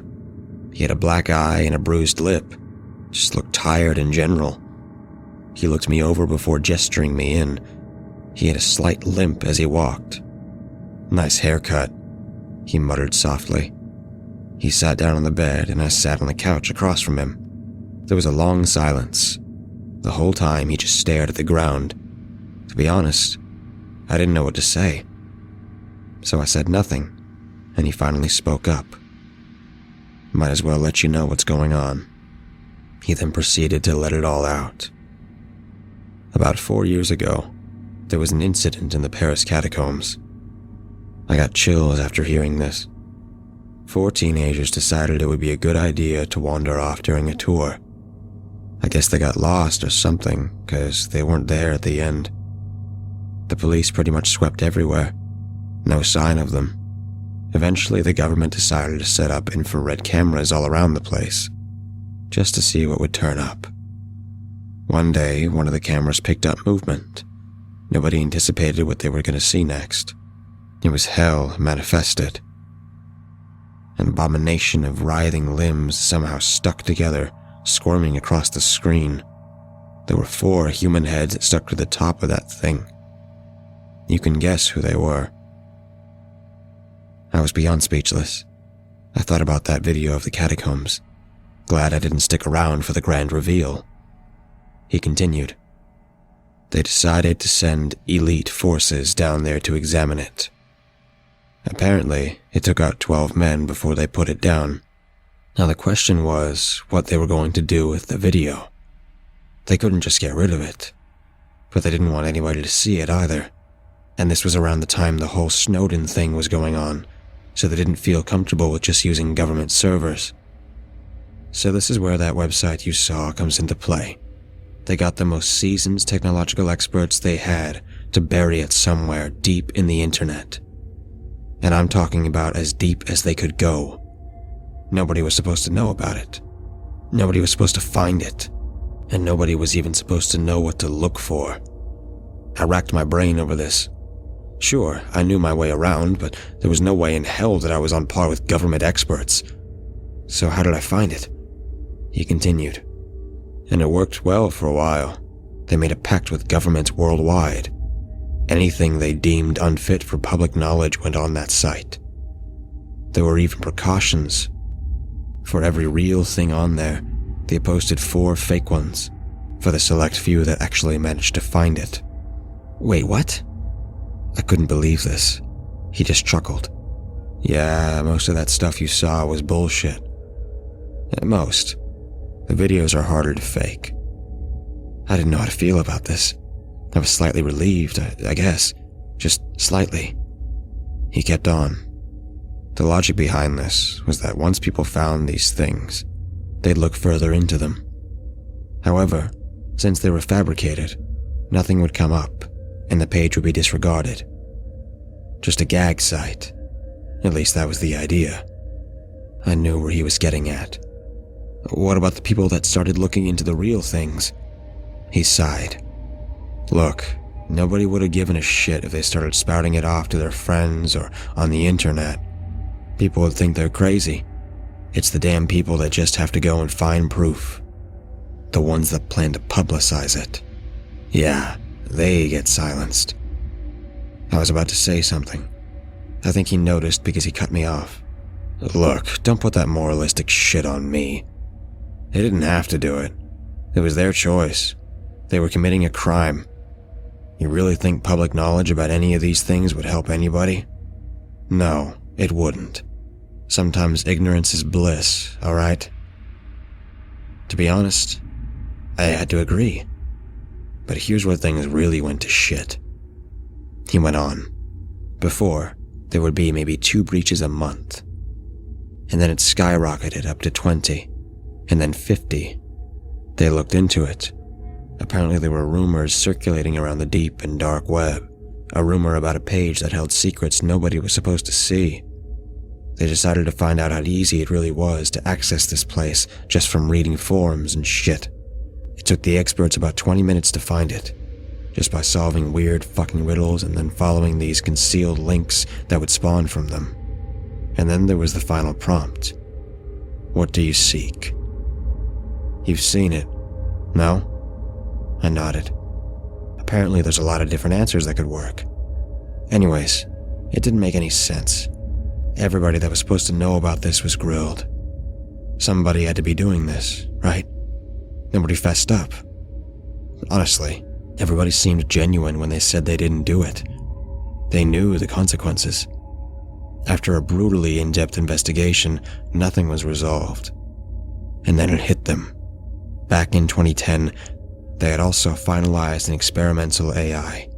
I'll spare you the details, but it went off the rails. Nobody could control it. As soon as they thought they could corner it into a virtual trap, it just disappeared. It didn't come up again. Until now. He paused after that, like he was waiting for me to connect the dots.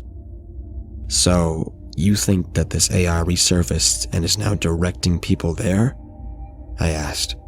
He says he doesn't think that's the case. He knows it is. It's the only feasible explanation, he says. But why? I don't know, he responded. I was starting to get a hunch now about why this was happening to me. These people, they aren't after me because I saw those links, are they? He just nodded. It's what I saw after. And you think this AI has something to do with it? Another nod. Well, what did I see? He took a second before speaking. I couldn't tell you. There's some things that I don't even know about. All I can tell you is that there are some groups, some people out there, beyond any government that are after this kind of stuff, this forbidden knowledge, and somehow they know that you've seen it, and they want to know what you know. And they came after you as well? I asked. Yeah, they know we talked to you. A wave of guilt came over me. Did I get that guy killed? However, that guilt quickly turned to frustration. Well, what the hell am I supposed to know? I don't know what the hell it was I saw. A dry chuckle came out of him. Well, they don't care, do they? They'll jump at anything. And who do you work for? The government? I firmly asked. The question had been on my mind since I got here. Sort of, was all his response was. He got up, taking out a pair of car keys. We gotta figure this out. We gotta go. Go where? I asked. Vegas. In any other situation, I would have been ecstatic. We went outside and he led me to an older, beaten-up sedan. Inconspicuous, he said with a smile. I could tell he was just trying to lighten the mood. The drive was long and arduous. We barely spoke. My brain was fried at this point, so I didn't bother asking more questions. I did remember one particular conversation we had, though. Listen, if anything happens to me, there should be a file on the BlackBerry named Contingency. Everything you need to know will be on there. I remember feeling flustered. What? What could happen to you? I responded. I don't know. Just in case, I guess. Don't lose that phone. In reality, I know there were a lot of things that could happen. I just didn't want to admit it.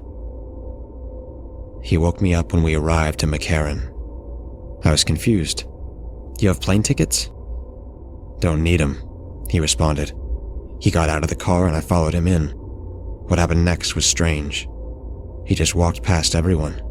The check-in, security, everybody. They didn't even pay attention to him. Not to me either.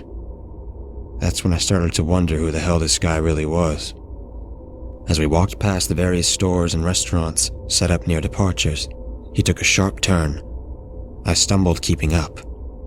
He walked towards an unassuming door set up right between two shops. He swung it open and I followed. We walked down a bunch of corridors, turning every so often. Various men in suits passed us, but didn't seem to acknowledge our presence. We finally got to another door. This one required a key card. He took one out and scanned it. I didn't realize how huge this place really was until I thought about it after. We must have passed at least 15 other hallways. Anyway, the door opened up to what looked like a long flight of stairs. We trekked down for about 5 minutes before we got to what looked like another terminal. Now, it didn't look futuristic or anything, just a regular damn terminal. Surely there's no planes taking off here, I asked. He said I was right. That's when I noticed the train tracks. Now we wait. And he sat down on a bench. Well, great. I've given up trying to piece this together in my head, so I didn't even bother asking what this place was. Let's just see what happens, I thought. But as I'd soon find out, things are just not that simple these days. I spotted a washroom sign towards the back and I headed for it. As I was washing my hands after finishing up, I noticed what looked like a card stuck into the side of the mirror. I plucked it out and looked at it. It was a standard business card size, just plain white with black text. But here's what it said. From far and wide we search for meaning. As seconds pass since the time of weaning, our destiny is sealed. We'll face the wraith. We don't need hope. We have our faith. We will not stop until we're dust. All for God, in whom we trust. Creepy, I thought. And then I turned it over. In big bold letters was FOTLG. No idea what that's supposed to mean. However, in that moment, I felt that something just wasn't right. It's that creepy sensation you get when something just feels off. I needed to tell him, whoever the hell he is, about this. I opened the door and he was gone. I searched around the terminal for a bit, but he was nowhere to be found. Hell, there was nobody else here. The place started rumbling slightly. The train was coming. Well, I sure as hell wasn't getting on by myself. I looked around a bit more before I heard footsteps coming down the stairs. Great, I thought. He's back. Then I realized it wasn't just one pair of steps. There were multiple. Instead of seeing a familiar face, I was greeted with 4 of what I assumed to be men. I couldn't tell because their faces were covered with a burlap sack that had eye holes carved out, kind of like the one Scarecrow wears in Batman Begins. The only difference was a symbol that seemed to be spray painted on where the forehead should be. It was simple, a vertical semicircle with angular arrows going through it. As I recall, the rest of their getup was normal, just plain street clothes. I was frozen, and then I realized that one of them had liquid dripping off his glove. Dark liquid. The next few moments were a blur. I remember the train pulling up, and those guys started to run towards me. I started bolting for the train. It was a weird one. Only one section and one set of doors. I don't think I saw a driver. As I ran up to it, the doors opened automatically. I remember frantically looking for a shut button, but there wasn't one. I just stared in horror as those freaks got closer and closer. As they got within about 10 meters, I closed my eyes and just prayed for the best. I opened them when I heard kicking and banging at the door. It wasn't opening up for them. I watched their crazed eyes follow me as the train started moving. I was safe, but only for now. I turned on the phone again and took a thorough look through it. Sure enough, the text file he mentioned was there. Guess I'll read it soon, after I'm done with this. Now, I don't know where I'm going, and I don't know what's waiting for me there. My head's pounding. All I know is that I should have just stayed on Google. I'm not sure what to think anymore. I mean, it's not like anything was clear-cut before, but the world just continues to make less and less sense. I opened up the contingency file. This is what it contained. Failsafe, agent incapacitated. Alias, Jack Rust. Identity, redacted. Custom message. Hello there. If you're reading this, I suppose I'm out of commission. Shame, I guess. I'm going to assume that we've at least made it to the terminal. Here's what you do next. Get on the train. Do so as soon as it comes. There's only a 10-second window where it'll open for anybody. Now it's going to be the 5th, count them, the 5th stop you'll need to get off at. There won't be any announcements, no indications, nothing. Do not fall asleep. Just pay attention. This train goes fast, but it'll still take a while. Be patient. While you're in there, do not look out the windows. There's nothing to look at anyway. You'll be in a tunnel. Nevertheless, it's better that you refrain from doing so. You see, we've had some problems recently. Sometimes someone stares back at you. You can't really look away. Now, what I'm going to mention next isn't likely. I'd say it's a 1 in 1,000 chance, but you don't have the means to deal with it, so you'll need a heads up. If at any point during one of the stops, you see or hear the door opening, hide under the seats. There shouldn't be anybody getting on right now. Just close your eyes and wait for them to leave. Now, if they're still there after the 4th stop, I'm sorry. Once you've arrived at the 5th, get out. It'll be another terminal. Very small one. There should be stairs to the right and a ladder to the left. Do not even think about going down the stairs. As you go up the ladder, it should start getting darker. Don't worry, this is what's supposed to happen. Keep feeling upwards. Eventually, you should touch something solid. It's a fake rock. Push it up and climb out. Put it back when you're done. You should now be in a dead wheat field. This is Texas. Between Crockett and Sutton County, to be specific. Start looking around. There should be a small, abandoned farmhouse visible a few miles in the distance. Go towards it. Once you've gone in, look for a basement. The place isn't big. You should find it easy enough. Once you have, go down there. Now, the lights won't work, so it'll be dark. Turn the brightness up on the phone if you have to. You should be looking for a big, red door. There's only one, so if you think that you've found it, you have. There's going to be a numerical set of buttons right by the handle. The password is 53256778. Now this next part's a doozy. Not that you have to do anything crazy, it's just what I'm about to tell you. You see, the reason these people knew where to find you was because they went through us first. We've been monitoring you ever since you started getting close to finding that page. I didn't tell you because why would I? Apparently there was a mole informant in our midst. We believe that he was a member of a cult that we thought went defunct a while ago. The factions of the Lost Gods, that's what they call themselves. I won't go into detail on them here. All I'll tell you is that they would go to the ends of the earth to find what you saw that day. That's their one and only objective. They aren't the only group seeking this. However, they're the only one that we're worried about. I guess once they started hearing about those riddles, they thought that this thing was trying to communicate with somebody. With them. Trying to lead them there. But this is the part that didn't make any sense. The thing that had stumped all of us. You were never supposed to see what you did. It wasn't supposed to be there. We have no clue why it was. One of the strangest things was that nobody had even created the page that it popped up on. We don't know how you found it. You were the first person that saw it since we took it off the site. This is where things got hairy for us. As soon as the informant noticed this, he called in a raid on our Texas headquarters. That's the one you're going to. It was a massacre.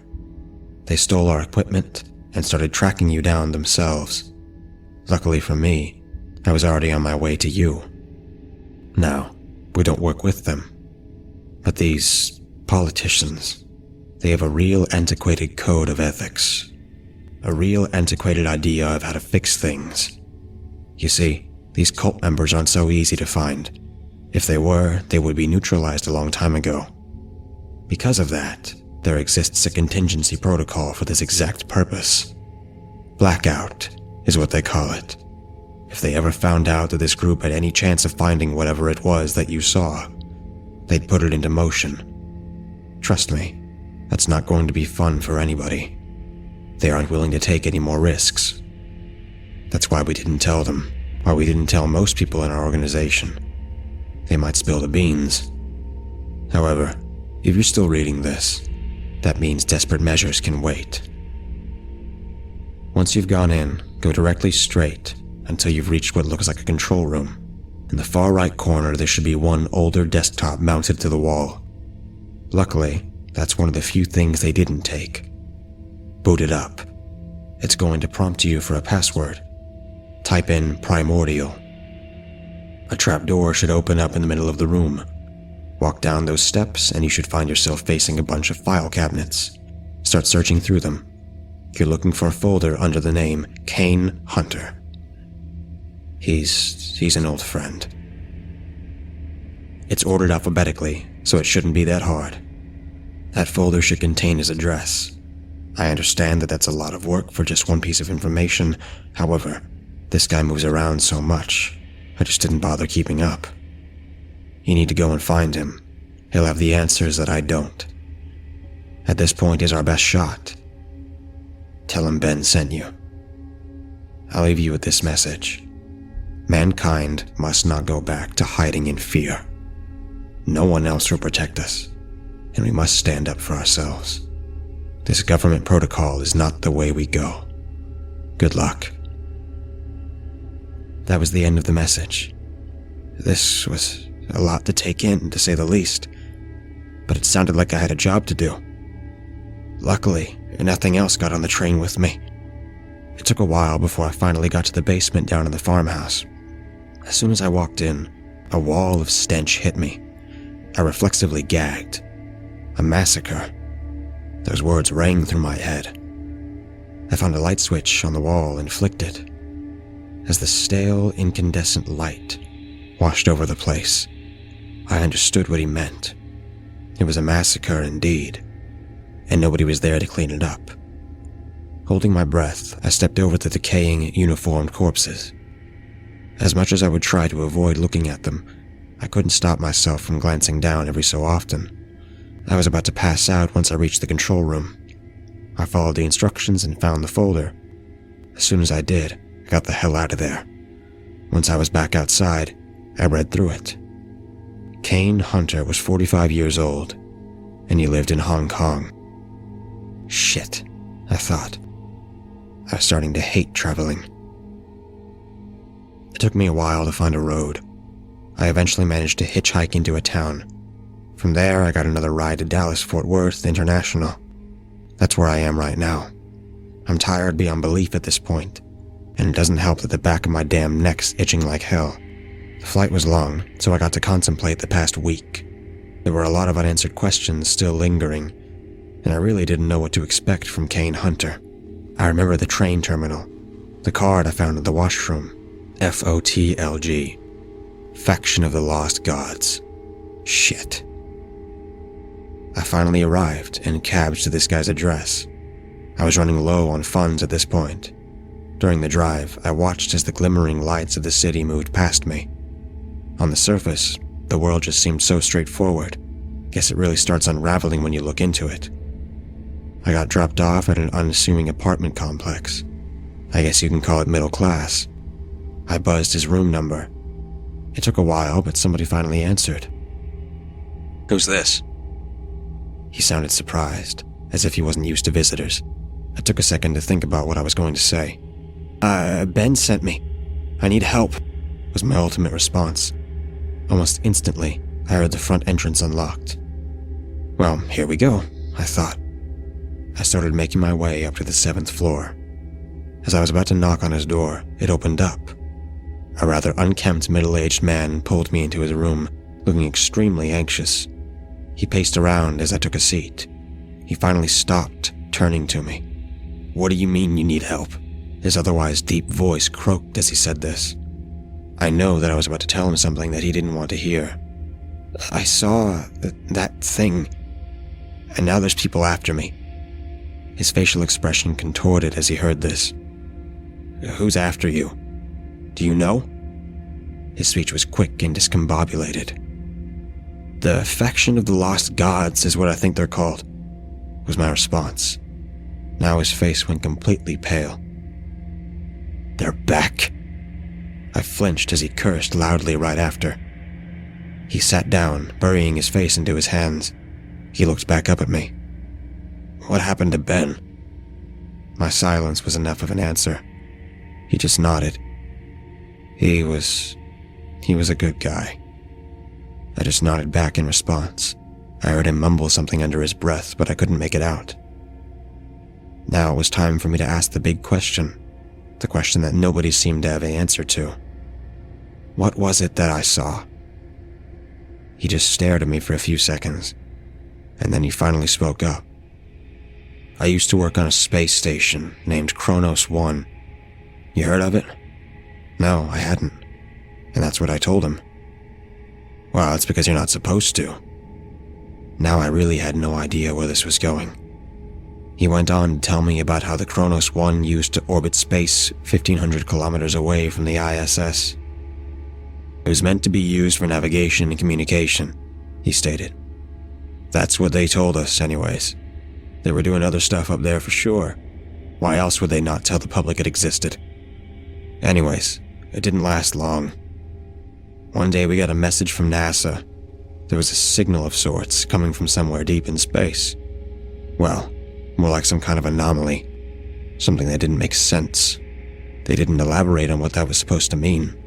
Anyways, they estimated that it came from beyond the Kuiper Belt. All of this was strange, of course. They decided to check it out. He paused, letting off a quick sigh as he did so. They sent an interstellar probe towards that signal. It was estimated to reach there in about 9 hours. And it just so happens that about 9 years later, I'm back up in space after taking a hiatus on Earth. While there, we get another message. The probe had reached where the signal had approximately been emanating from. They were going to transmit a feed for us to watch. I raised my eyebrow.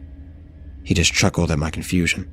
Yeah, we've come a lot farther in terms of space technology than the public is led to believe. At this point, I don't think you should be surprised.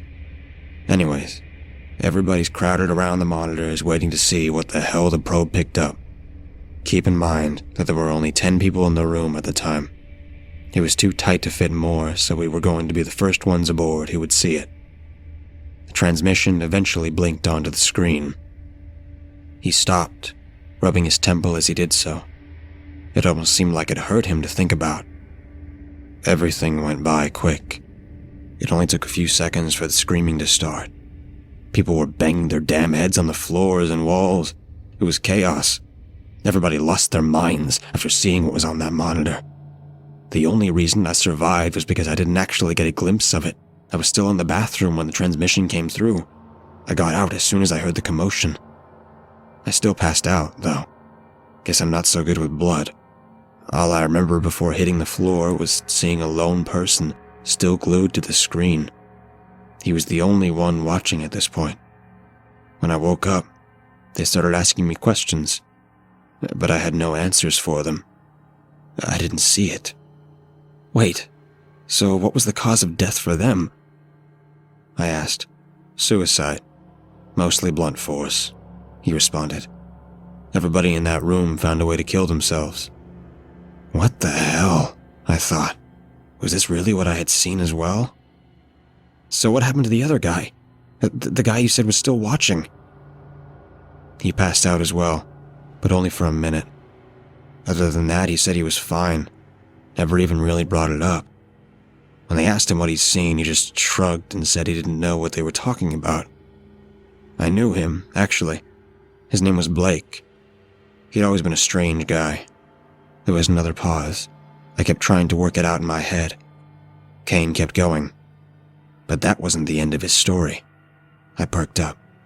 He got fired soon after.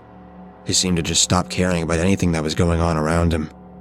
He'd make these strange, dark outbursts every so often, and it would scare the hell out of everybody he worked with. He was going insane. After his last day, he went off the grid. His family, the few friends he had, none of them knew where he went or where he was going. There were no traces of him anywhere. But unbeknownst to everybody, he was going around the country, recruiting people into some cult that he'd created. You can guess what it was called. It didn't take long for me to put it together. The faction of the Lost Gods. That's right, he continued. He'd even written and released a manifesto explaining why this was necessary. He'd go on about how there was something inherently wrong with the inner workings of our external world and that we weren't even supposed to exist. Apparently our system was corrupt, whatever the hell that's supposed to mean. He was batshit, or maybe it was what he'd seen that made him that way. He went on to explain how Blake had been looking for something the whole time he'd been recruiting members. He'd been looking for the probe footage. You see, that probe is still there, transmitting whatever the hell that thing is to a feed that only the government has access to. I'll assume you've seen the site where all the sensitive knowledge goes. I nodded. Wouldn't be here if I didn't. At first, that's where they stuffed it. According to them, a few hackers banging their heads on keyboards every now and then wasn't that big of a deal. But after what happened on Kronos, almost nobody dared to look at it. The few who tried, well, you know the story. But here's where things got incomprehensibly fucked. What I'm about to tell you, almost nobody knows about. This includes 99% of government agents. He took out a cigarette carton and lit one up. He took a long, heavy drag before continuing. After about 6 months, I went back to the Kronos. They offered me a severance package to just retire and keep my mouth shut. I decided against it. I was too cocky. I tried to pretend like what I saw didn't affect me. That shit was a mistake. He ashed his cigarette and lit another one. It was a routine workday. We were finishing up some maintenance when we heard a deep humming sound coming from somewhere outside the station. It wasn't like anything we'd ever heard before. Even now, I can't replicate what it sounded like in my head. It was just strange. A bunch of people started staring out the windows just to see what was happening. I didn't join in.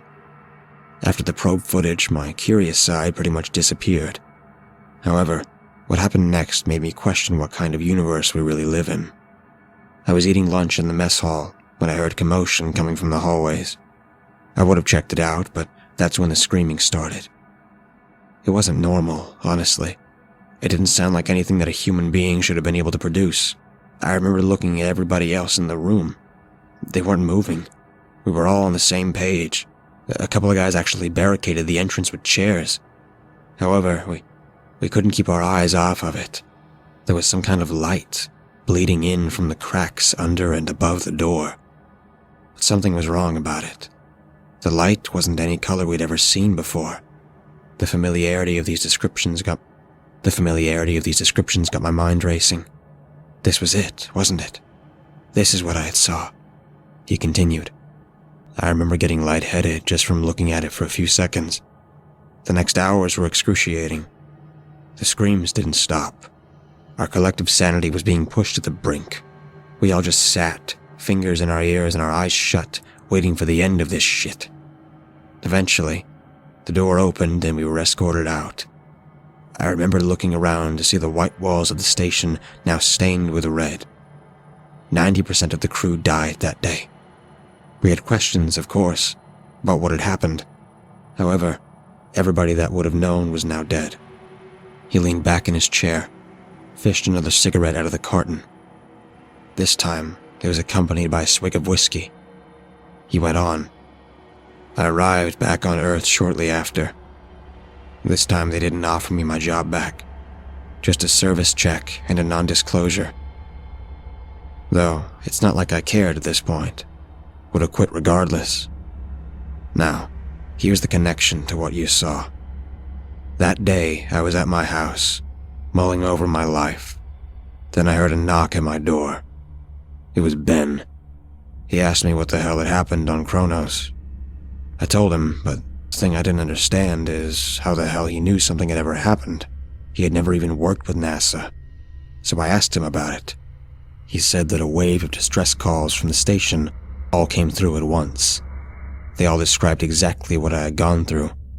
The problem was, They had no means of dealing with this. It would have taken too long to organize a rescue mission. Everybody was at a loss for what to do. That's when the higher-ups came up with something off the cuff. They had a hunch. It was actually more of an experiment. They checked up on the website. Sure enough, it had been breached once again. Somebody was viewing the probe footage. They tracked it down to an abandoned warehouse in San Antonio, which is where Ben was at the time. At this point, he was just a field agent, so they contacted and told him to go check it out. He drove there along with a SWAT team. When they arrived, it was a bloodbath. They started getting shot at as soon as they walked in. Whatever was going on, whoever was doing it, was trying to protect something. Half the team was killed before they managed to secure the place. They detained the shooter and started sweeping the rest of the building. There was nothing on the upper floors. But then they got to the basement.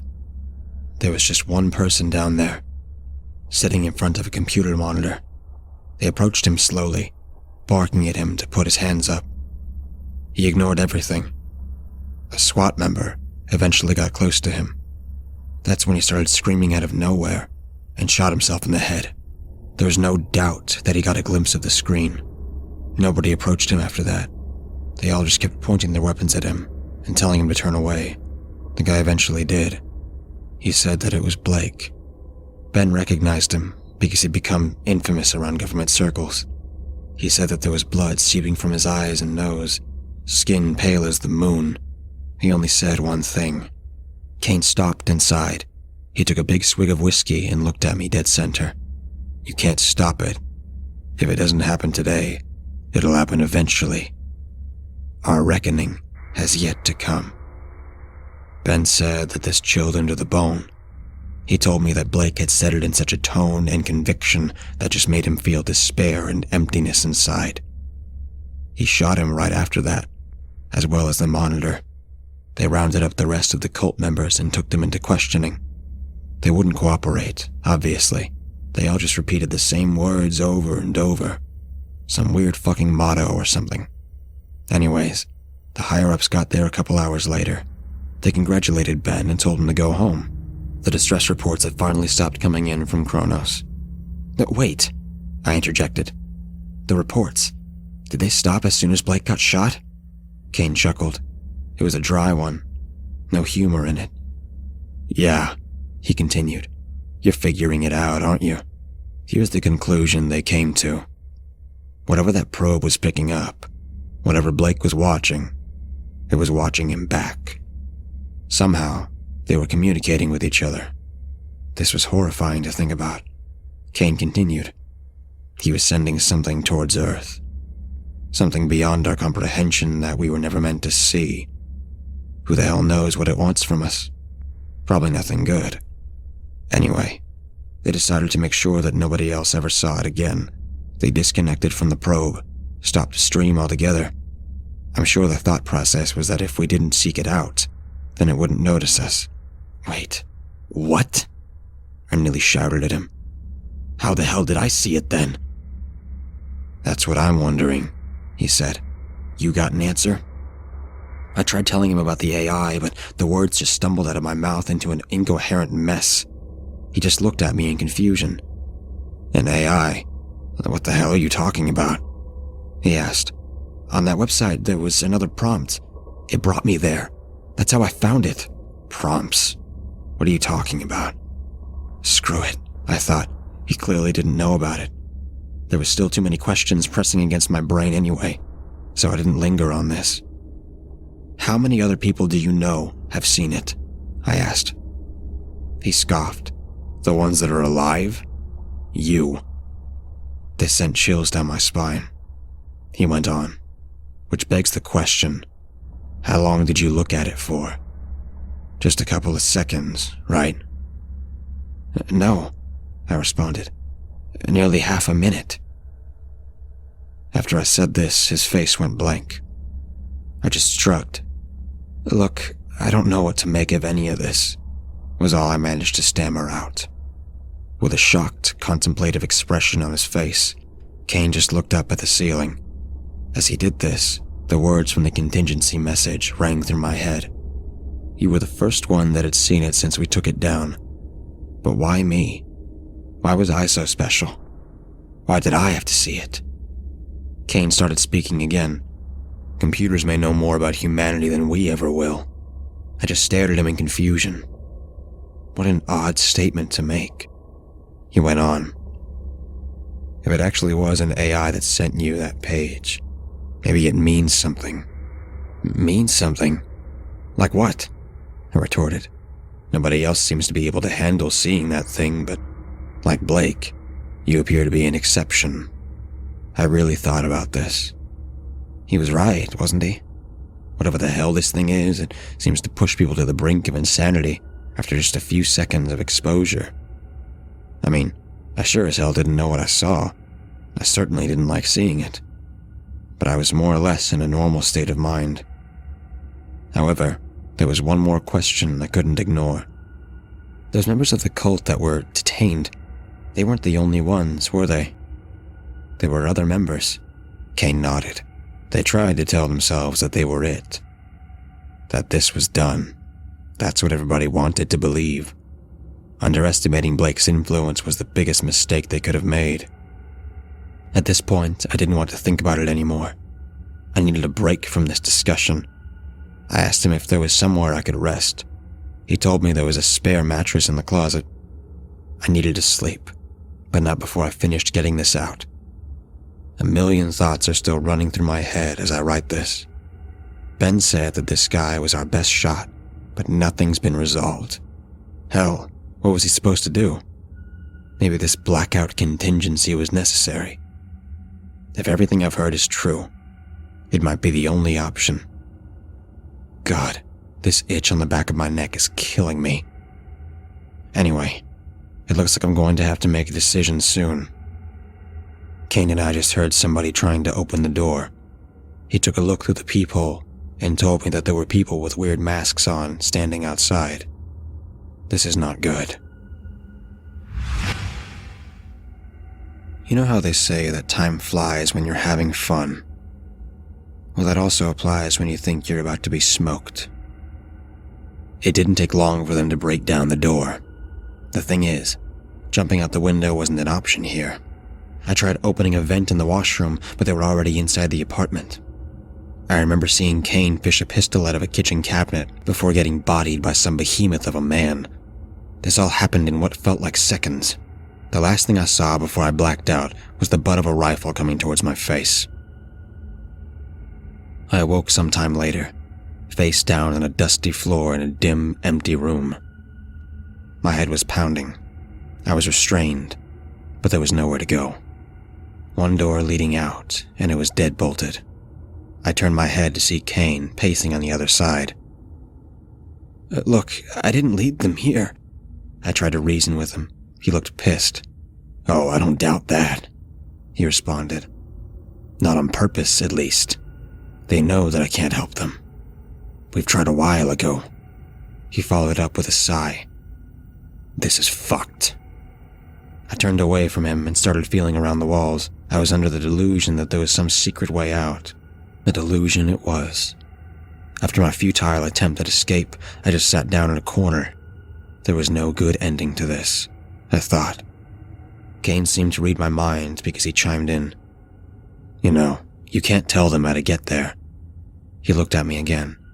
This time his demeanor was dead serious. You can't let that thing loose over here. That's not an option. Initially, I was annoyed. He was asking me to take what was surely torture and then death, but then I thought about it. This was bigger than me. There was no way out of it. The door suddenly swung open. About 5 people stepped in, all sporting those damn bags over their heads. 2 had shotguns.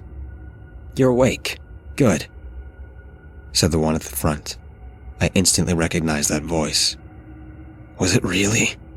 He slipped it off, revealing a big shit-eating grin. It was Jackson. It didn't have to be like this, you know. He could have just told me how to get there.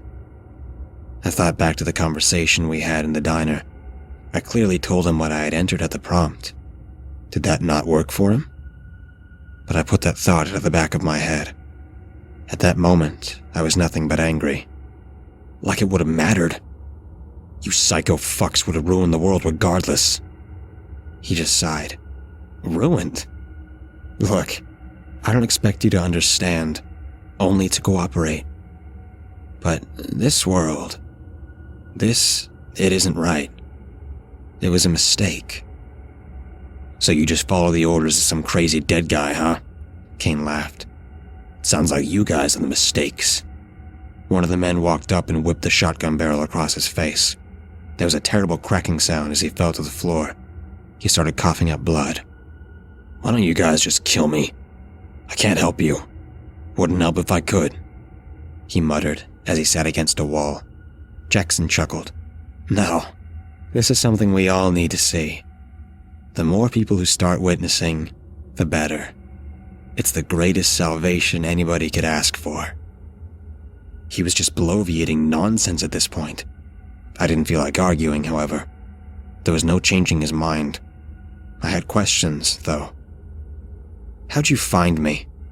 Huh? It doesn't make any sense.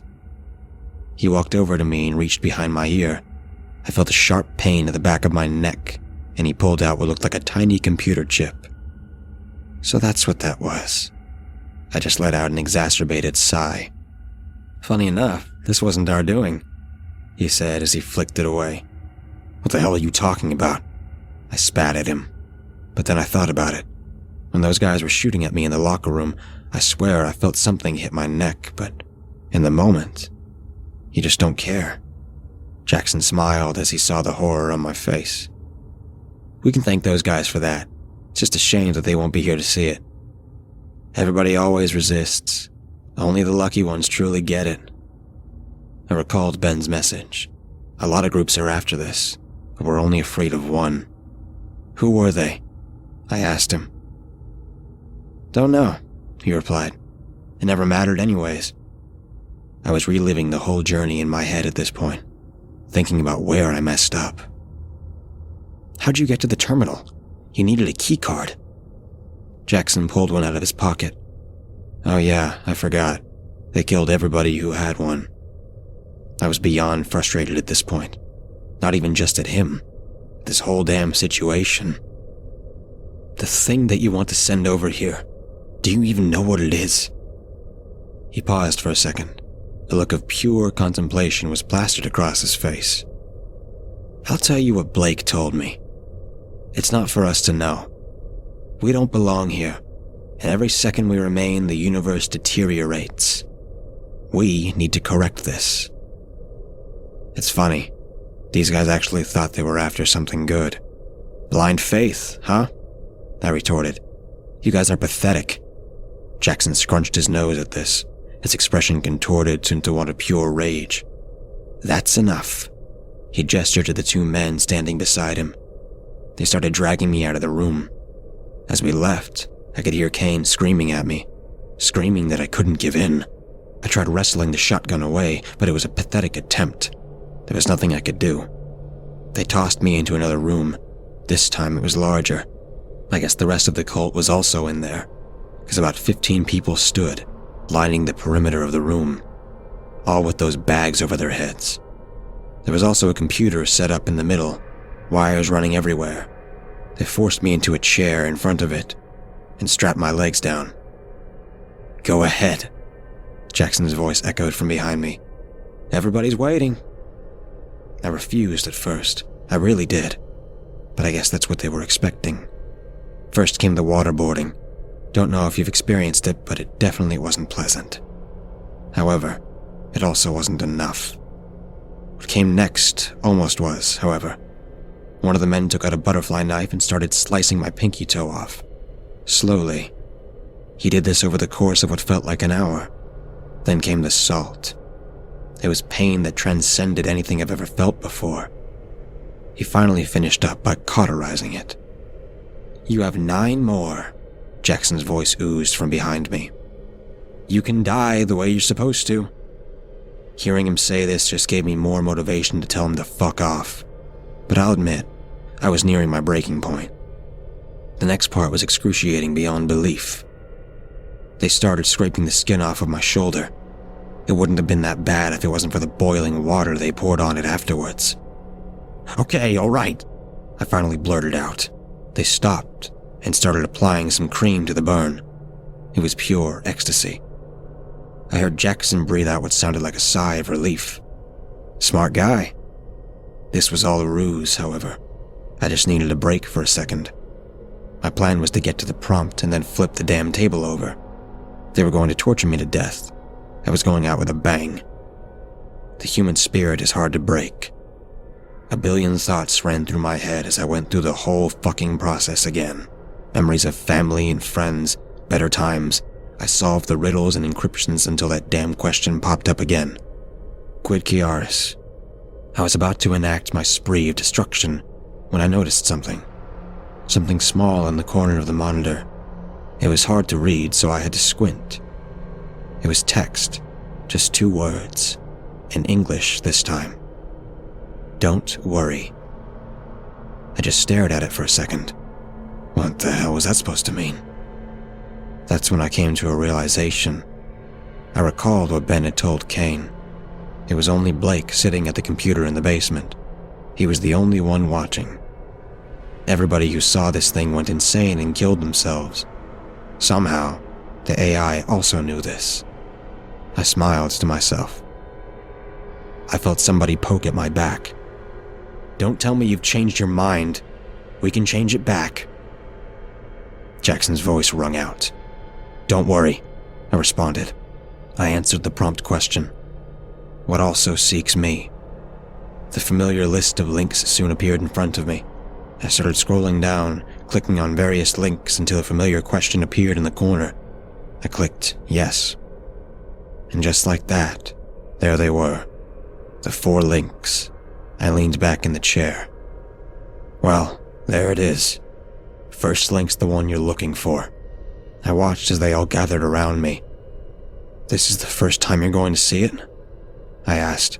I could see Jackson nodding out of the corner of my vision. Blake did make one mistake. He thought that we weren't ready. We were always ready. They unstrapped me from the chair. Jackson put his hand on my shoulder in appreciation. You don't know this, but you just did something good. Spare me, I responded. Is Ben still alive? I needed to know. Jackson nodded. Well, where is he? What does it matter at this point? I just want to tell him to brace himself. I owe him that at least. Jackson sighed. He took out a piece of paper with an address and a postal code scribbled onto it and handed it to me. Good luck with that. He gestured to a couple of armed members. Follow him out, in case he lied again. They obliged. I could barely hold in my grin as they walked me out. They closed the door behind them and trained their shotguns on me. There was only one thing I could do at this point. I just waited, listening intently. There was a few muffled voices before silence. I started counting. 1, 2, 3, 4. And then came the screams.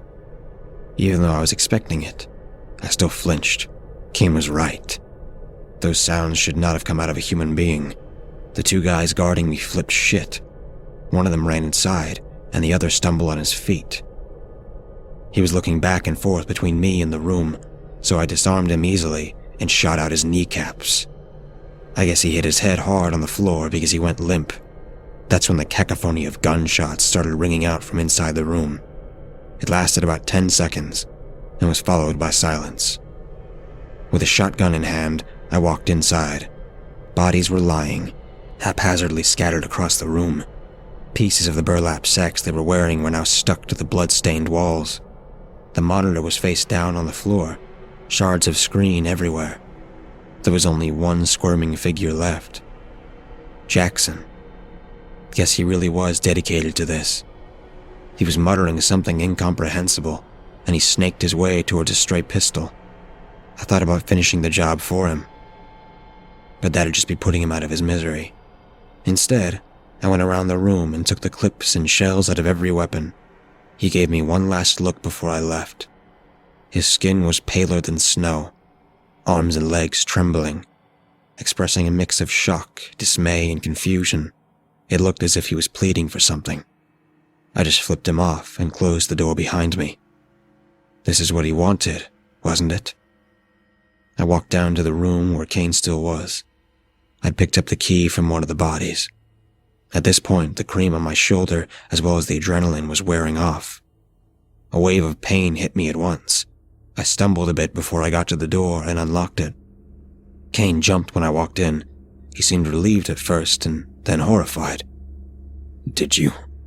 The words faltered out of his mouth. I just shook my head. He exhaled in solace. He wanted to take a quick peek inside the room before we left, just to make sure. Jackson was still in there, twitching violently in the corner, facing away from us. That was the last I ever saw of him. "This'll be a pleasant surprise for everybody," Kane said, before closing the door. We got out of there after that. Turns out we were in the basement of some abandoned factory outside city limits. We hitchhiked back into town. We got back to Kane's apartment, where he decided to buy me a plane ticket back. "Least I can do," he stated. "So, where to?" "You said you were from Delaware." I looked down at the address in my hand. "No, I need to go to Vegas first." Kane chuckled. "Drinking away this whole experience, huh? Understandable." He started booking the ticket. "Do you want to see him?" I asked. As he was finishing up, he raised his eyebrow. "See who?" "Ben." He paused, staring at the ground for a second before answering. "No, not really." He looked back at me. "Tell him I wish him the best, though. Tell him to be careful." He said it in such a somber tone. I could tell he just wanted to be done with this whole thing, to never think about it again. Seeing Ben wouldn't help that. He gave me some cab money before we exchanged goodbyes. I had to ask him one last thing before leaving. "You think that's the end of them?" He thought about it for a second before answering. "It has to be." I started heading for the airport. I gotta say, it feels weird walking around with a toe missing. I'll get used to it though, I suppose. Once in Vegas, I took another cab to the address. It was a rundown house in the middle of a sketchy neighborhood. I hurried in and started searching. I must have looked through the entire place before hearing a soft groaning from the basement. I hurried down there and started yelling Ben's name. The groaning got louder. It was coming from a room in the back. I tried the handle, locked. I eventually just knocked it down. Dust blasted me in the face as I walked inside. Ben was lying there, on a dirty mattress in the middle of the room. He had bruises all over his face and looked like he hadn't eaten in days. There were packets of instant ramen strewn all over the floor. He turned over to look at me and smiled. "Knew you could do it," he uttered out. I looked around the room. There was a small television set, smashed onto the floor. "Yeah, they wanted me to watch it on the news." He grinned again. Like hell I was. I picked him up and led him out of the basement. "It's all right, I'm good," he said as he was stabilizing himself. Once we were outside, he took a deep breath. "God, I don't even want to think about what I caught in that dusty-ass room." I laughed. This shit was finally over, I thought. Ben got himself checked and patched up. I also got my shoulder looked at. We ended up hitting the slots, going to a seafood buffet and karaoke bar after. It was the best time I've had in a while. I was getting ready to leave that morning after. Ben said that he had work to catch up on. Truth be told, so did I. I mean, it's not like my job would be waiting for me when I got back. "You never actually told me who you work for, or what you do," I said to him as we were getting ready to leave the hotel. He chuckled. "Yeah, that was on purpose." "Oh, come on. After all this and you're still keeping it a secret?" I gave him a casual nudge. "After all of this and you still want to know more?" He pushed me back. It was my turn to chuckle. Touché. The cab ride to McCarran was quiet. So was the walk to the terminal. I was headed back to Delaware, and he was going to South Korea. He finally spoke up about 2 minutes before his boarding call. "I'd like to think that I do my best to try and protect the world from the strange shit that dwells within it. To try and secure the stuff out there that humanity shouldn't ever see. to put them away in containment forever. He slapped my back before getting up to leave. "Keep in touch, yeah? You know how to find me." And just like that, he was gone. I waited about 30 minutes before my flight was ready to go. I slept like a baby the whole time I was in the air. When I actually got to my house, there was police tape surrounding it. I knocked on my neighbor's door to ask her what had happened. I already knew, but I had to find some kind of ignorance. She seemed surprised when she opened up for me. Apparently, she saw 2 men entering my house and called the cops that night when I went to dinner. "Everybody's been looking for you. Where the hell did you go?" Sightseeing," I answered. "Did they catch them?" "No," she responded, "but they found these weird cards all over your house. It said like FTLOG on the back or something. Who the hell were those nutcases?" I chuckled to myself and thanked her. After explaining the situation to the cops and giving a statement, I was finally back at square one, normalcy. I found a new job soon after and settled back into a routine. It was over, huh? But even though I try not to think about it anymore, it seems like a daunting task. Sometimes I lie in bed, just staring at the ceiling and trying to picture what I saw in my head. I still had too many questions. There were 3 other links, weren't there? What the hell were those? I tried to tell myself that I didn't care, but that was a lie. I thought about what Kane said to me on a daily basis. "You and Blake are the exceptions. Maybe it means something. Maybe it did mean something." I feel that sight calling to me constantly. I know that sounds strange, but I can sense it. Those links are just waiting to be seen by somebody. By me. The AI still tries to communicate as well. I've been getting small messages on the corner of my screen, even when I browse the surface web now. "Are you satisfied?" is what they say. Good question. Was I?